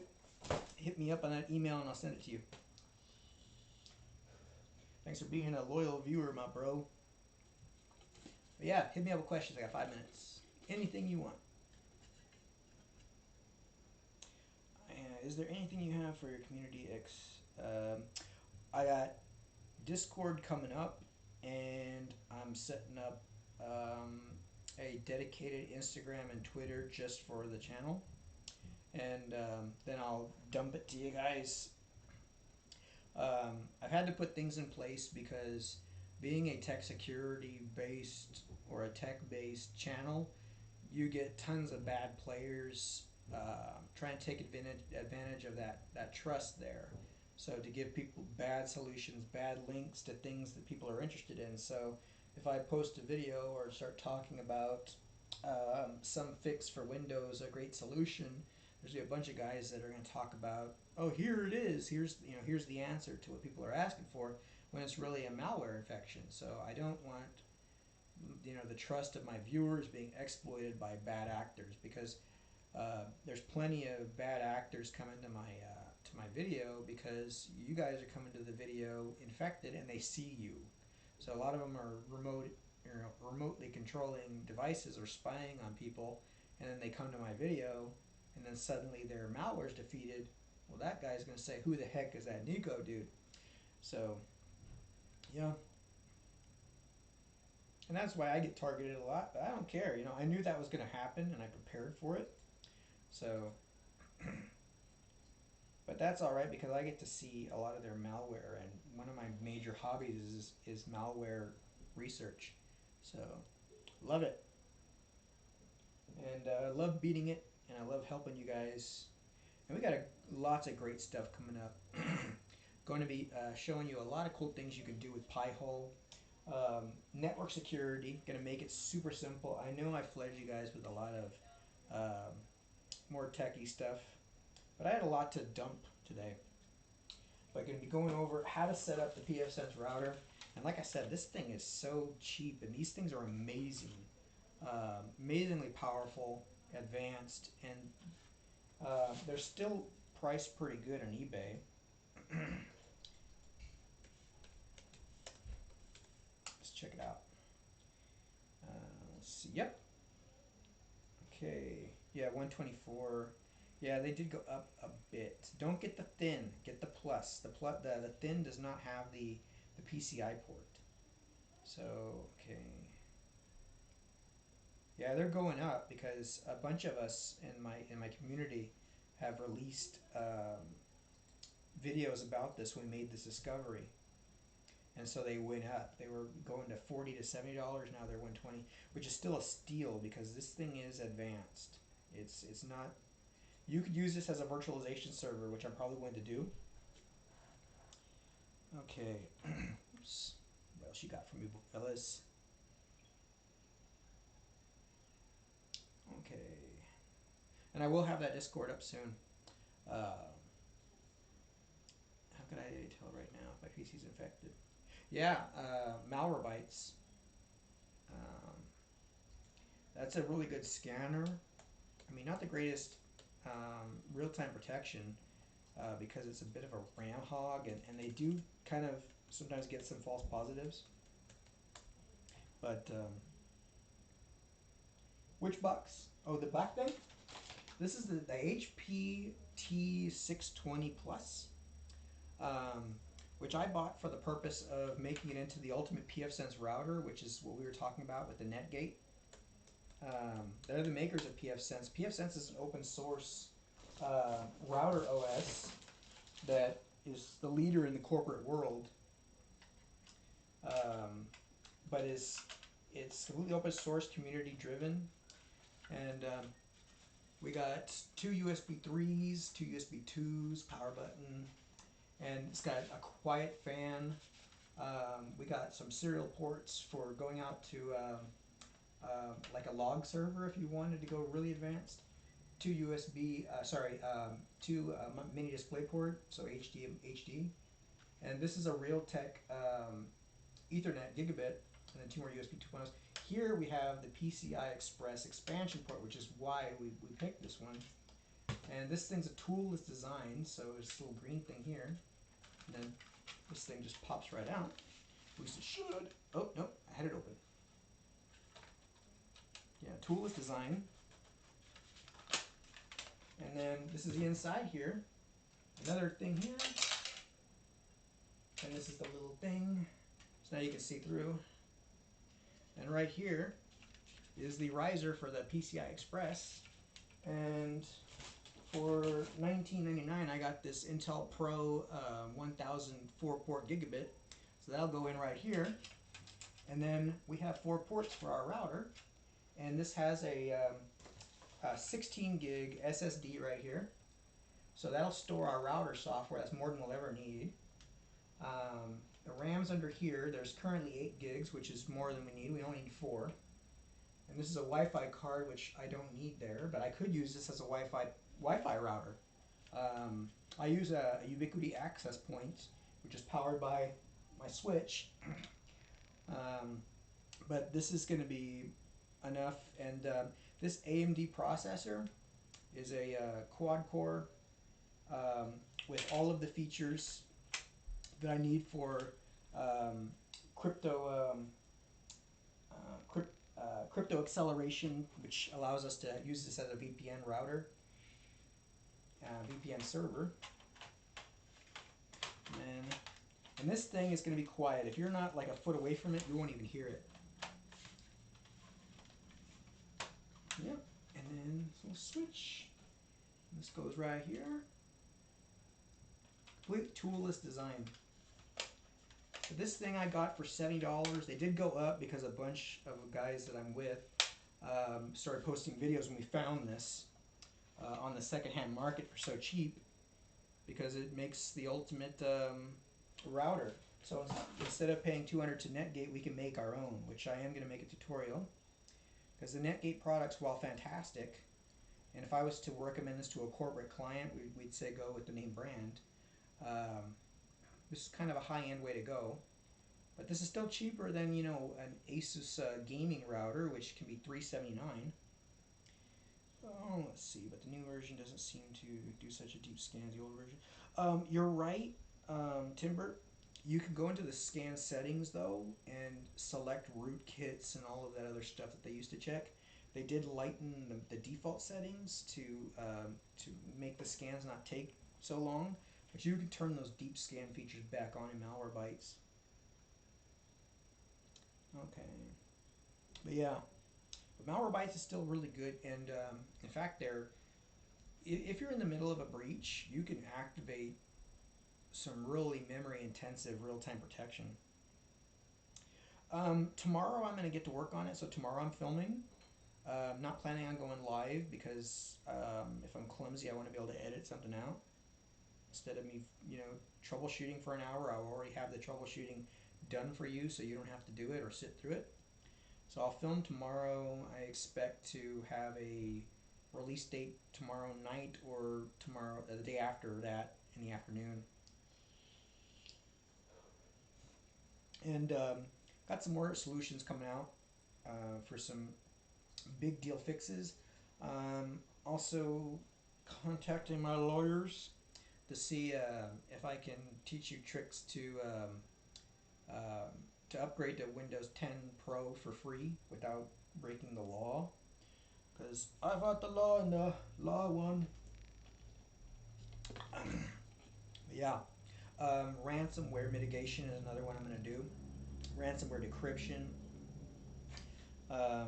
And more on network security, because what I'm currently working on is a method of intrusion prevention system that can run on a Raspberry Pi as like an inline setup where this isn't the router, but it's just sitting on the network, and is able to decrypt encrypted traffic by using certificates and three-way handshake.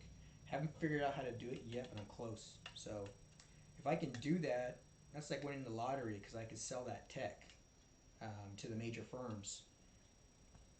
And so other than that, I've just been doing a ton of malware research, security research, and then SolarWinds hit, so that was kind of right up my alley because my phone was ringing off the hook because I was saying that this was going to happen.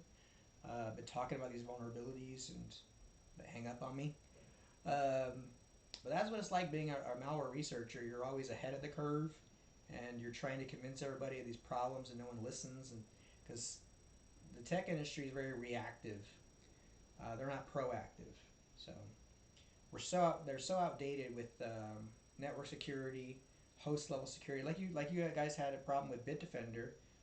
Bitdefender was the leading guys for the longest time, but their current solution is the same as it was 2 years ago, which is good, but it's not that great on emerging threats because their 0-day reaction is not as good as everyone else. It's still eons ahead of Windows Defender, and Norton is actually worse than Defender. So if you install Norton, you're actually taking a dip in protection because you're disabling Defender, which is like an 87% detection rate, and replacing it with Norton that has like a 72% detection rate.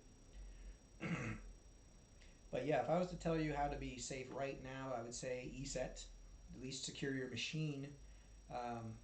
If you can't secure your network, I mean, your network's not at terrible risk, but there's a lot of things that you just wouldn't have to worry about.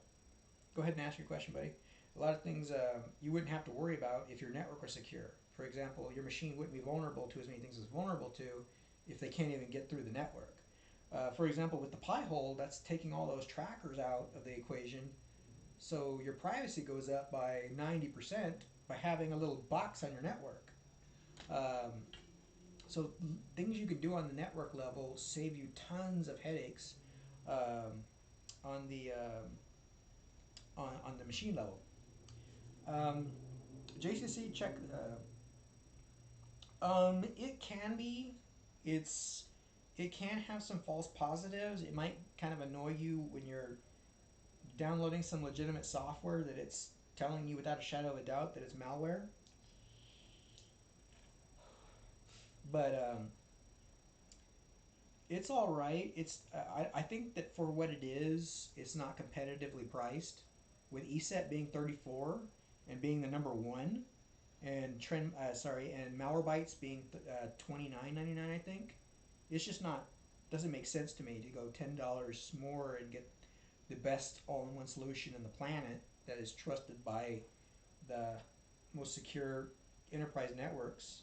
And also, Malwarebytes uses a lot of memory. Quick performance tip. I think I've told this on other ones, but right-click on your taskbar, everybody, and click Task Manager, and hit over here to this Startup tab. Now, in here, this is a device. This is antivirus. This needs to stay there. I keep Logi options open because I use a specialized mouse which uses software.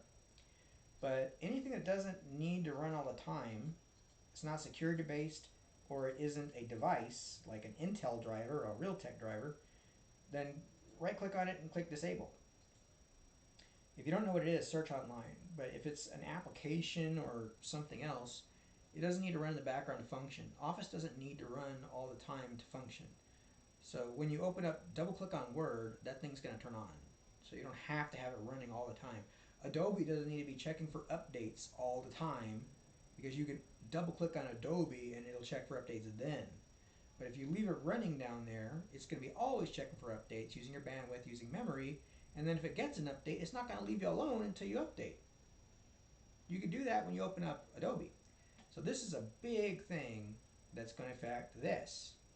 Now I have 206 processes, and I'm running OBS, Firefox, and Task Manager, and a third-party sound card, and PowerToys. If you don't know what this is, this lets you do some powerful things. I mean, not mystifying, but you can go straight to the light dark modes and everything. You can do a powerful Explorer options, image resizer right off the bat. You can change the layout, power rename, which lets you rename anything. PowerToys run is a super run, so if you need to run something with super admin privileges, like Registry Editor, because malware is telling you don't have privileges, you can super run. Basically, you're at system level privileges. Careful when you use that, but PowerToys is. Let me just tell you how quickly, while we're doing this. Thank you, Chris Titus. This guy's amazing. He's kind of a Linux addict, though. I love Linux, but there's some guys that are biased. They think Linux or nothing.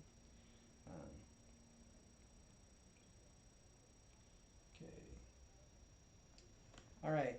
Now, if you Google search debloat Windows 10 and then Chris Titus, this guy used to be in TechNet. He's got a channel too. He's better than me. Well, he doesn't know some of the stuff I do because I break Windows to find stuff, and then I tell you about it when I find something safe. But this PowerShell code right here, this is what it does.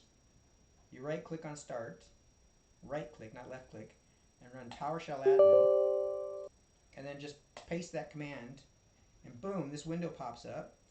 And you can install Chocolatey, which is going to let you install all of this with a script instead of having to go to all these websites. So this is a great thing to run when you do a fresh install of Windows. So you install Chocolatey, it would immediately run the shell command over here. Let's go check it out. Let me check the status of my window here.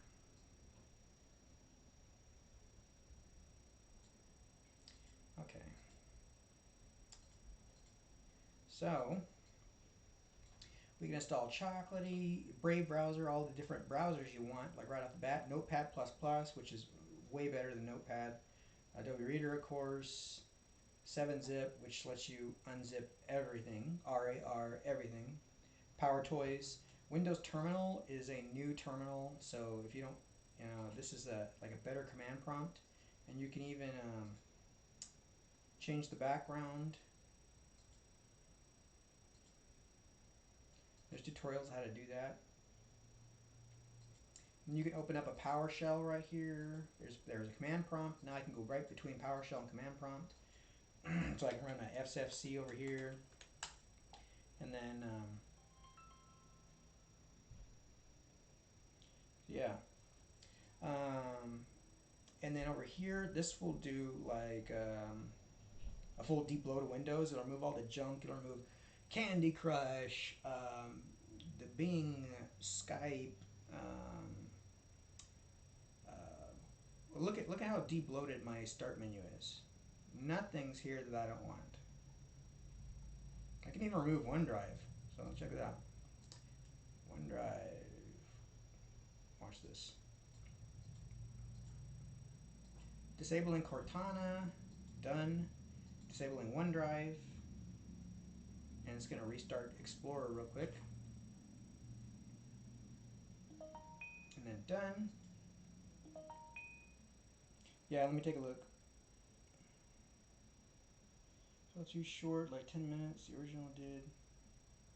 Yeah, in the settings of Malwarebytes, you can add on the different scan, and you got to do a custom scan to scan the entire hard drive. Because if you just do the regular scan, it's doing a threat scan, which is the most common places that are infected. You can enable dark mode right here, so you have access to it, so you can look real dark like this. And then you can also change Windows updates right here to where this is also going to do all the privacy tweaks from O&O Shutup 10, which let me show you that. This literally lets you turn off all the privacy issues, and everything that's in green is enabled. So I've disabled sharing of handwrite data, inventory collector, camera on the logon screen, tips and tricks, all this stuff. App privacy. I of course have camera, microphone, and voice app activated, so I can use this right now. Yeah, it's a powerful little script. You used to have to do this the old school way. You used to have to do it this way. So I have the debug script on my desktop, This is how you used to have to do it. So this was a bit more technical in teaching people how to do it.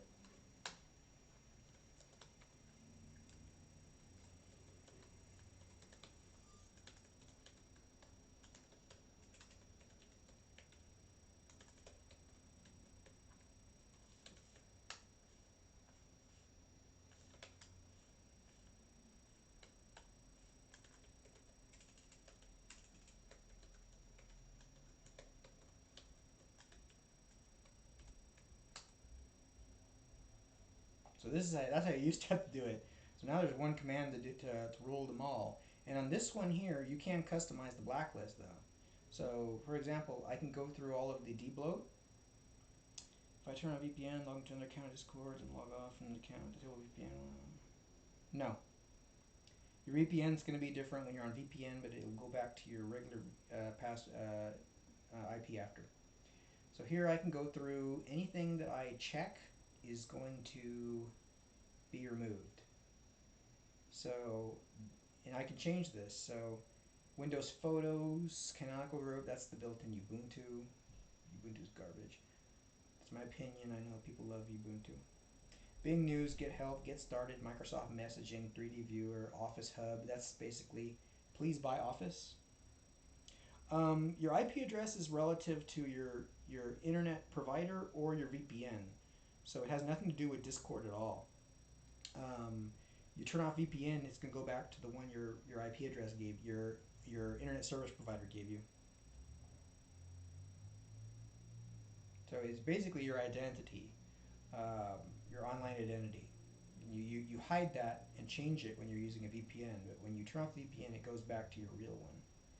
So yeah, it's the Skype app, your remote desktop. You can remove anything from Windows here. So you could remove Edge. Of course, I wouldn't recommend doing that because if you have Firefox and something goes wrong with Firefox and you need to download another one, like Brave or another copy, you're not going to have a browser that works.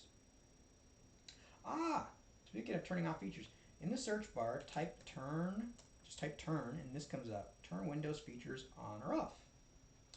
Now, I recommend keeping Net Framework 4.8 off unless you're running a web server, like if you're running a website on the machine you're using.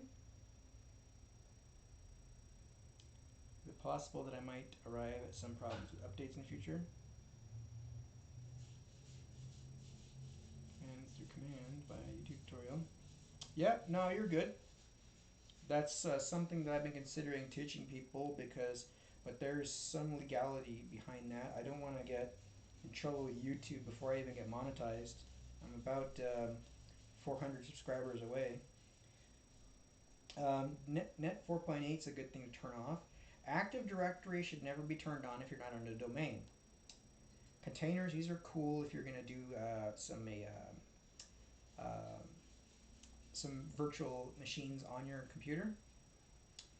You don't need Hyper-V on unless you're doing that. Here you could turn off Internet Explorer. I'm using Windows 10 Pro N, which doesn't include any of the multimedia stuff like Media Player. But you could turn off Media Player here. You could completely disable it, remove it. SMB1 is a good thing to turn off if it's not already, because that way you just use SMB Direct file sharing. It's more secure. You can add Windows Sandbox, protected file system.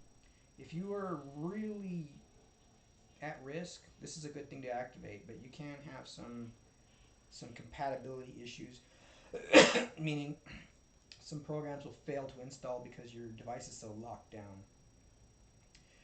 If you're going to be sharing files on Linux servers, NFS is a good thing to activate. Yeah, anything you're not using here, you can Google what these are, but I have a lot turned off. But anything that you're not using or is not necessary for your system, you can turn off. You can turn off work folders, but I use them. But yeah, that's this. And this will also disable the telemetry tasks. So that gets done automatically on the other one too when you do the essential tweaks. But telemetry is Microsoft's Spynet. They're literally tracking everything you do. So when you're on a website and you're looking at a picture here, they can see how long you're reviewing it even. That's how much the spying is done by Microsoft. Windows Sandbox is kind of a hardened version. which is supposedly for if you were going, you can like test a malware or a suspicious program in that sandbox, and it's not supposed to be able to get out of the sandbox and infect the machine. Um, I That's what they say, and some people swear by it. Um, I happen to know of some very bad malware that is capable of crossing from a virtual machine onto the host. It's They're rare, but and they're very advanced APTs. But as long as there's stuff out there that can ignore that supposed security, I can't recommend it. Even though you could do it 1,000 times your whole life and probably never come across one of those, the fact that they're out there means somebody could make it work on a more grand basis. So I don't risk it. So I mean, when I do my malware tests, I'll run a virtual machine, but it's also on a burner machine that I'm not worried about. So um, yeah, man, if you guys don't have anything else, I'm going to wrap up for today, and I will have more stuff for you guys tomorrow.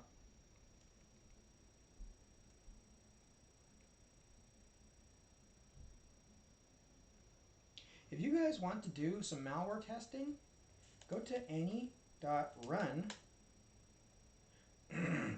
These guys let you use their machines for free, and you can test whatever operating system you want to use. Just pick it, and it's running on their machine, and you can just go get malware or use the ones they have. They usually have the best stuff, the most advanced stuff, and you can test it and see what it would do to a Windows machine or a Linux machine, and just destroy their machines, their virtual machines, um, and then you would know what would happen if you installed it on yours. Yeah, you can run whatever you want. The only thing is if you found like a really valuable piece of malware, I know that sounds odd, and you wanted to keep your research for your own antivirus you were developing, and you ran it on AntiRun, well, they own anything you learned there and anything you submitted. So if that was your little secret, research that you were going to sell to an antivirus company, you kind of blew it. But if you're just doing it for like what I do, awesome JCC, AnyRun will let you do this for free. This is the interface here, and here you select the type of Windows you want to test it on, and then you can deploy the attacks, and you can see in real time, and it gets recorded what happened to the machine. So that's definitely the way to go if you want to test malware without risking your host machine, because virtual machines, they are in theory good, but they're designed to be easy to use. So the easier something is to use, the easier it is to beat. But I think we're going to wrap up for today, guys. You guys have been great. Keep it up, and I'll have more for you tomorrow. And let me know what you guys would like to see. We'll do another live again, huh? Later, y'all.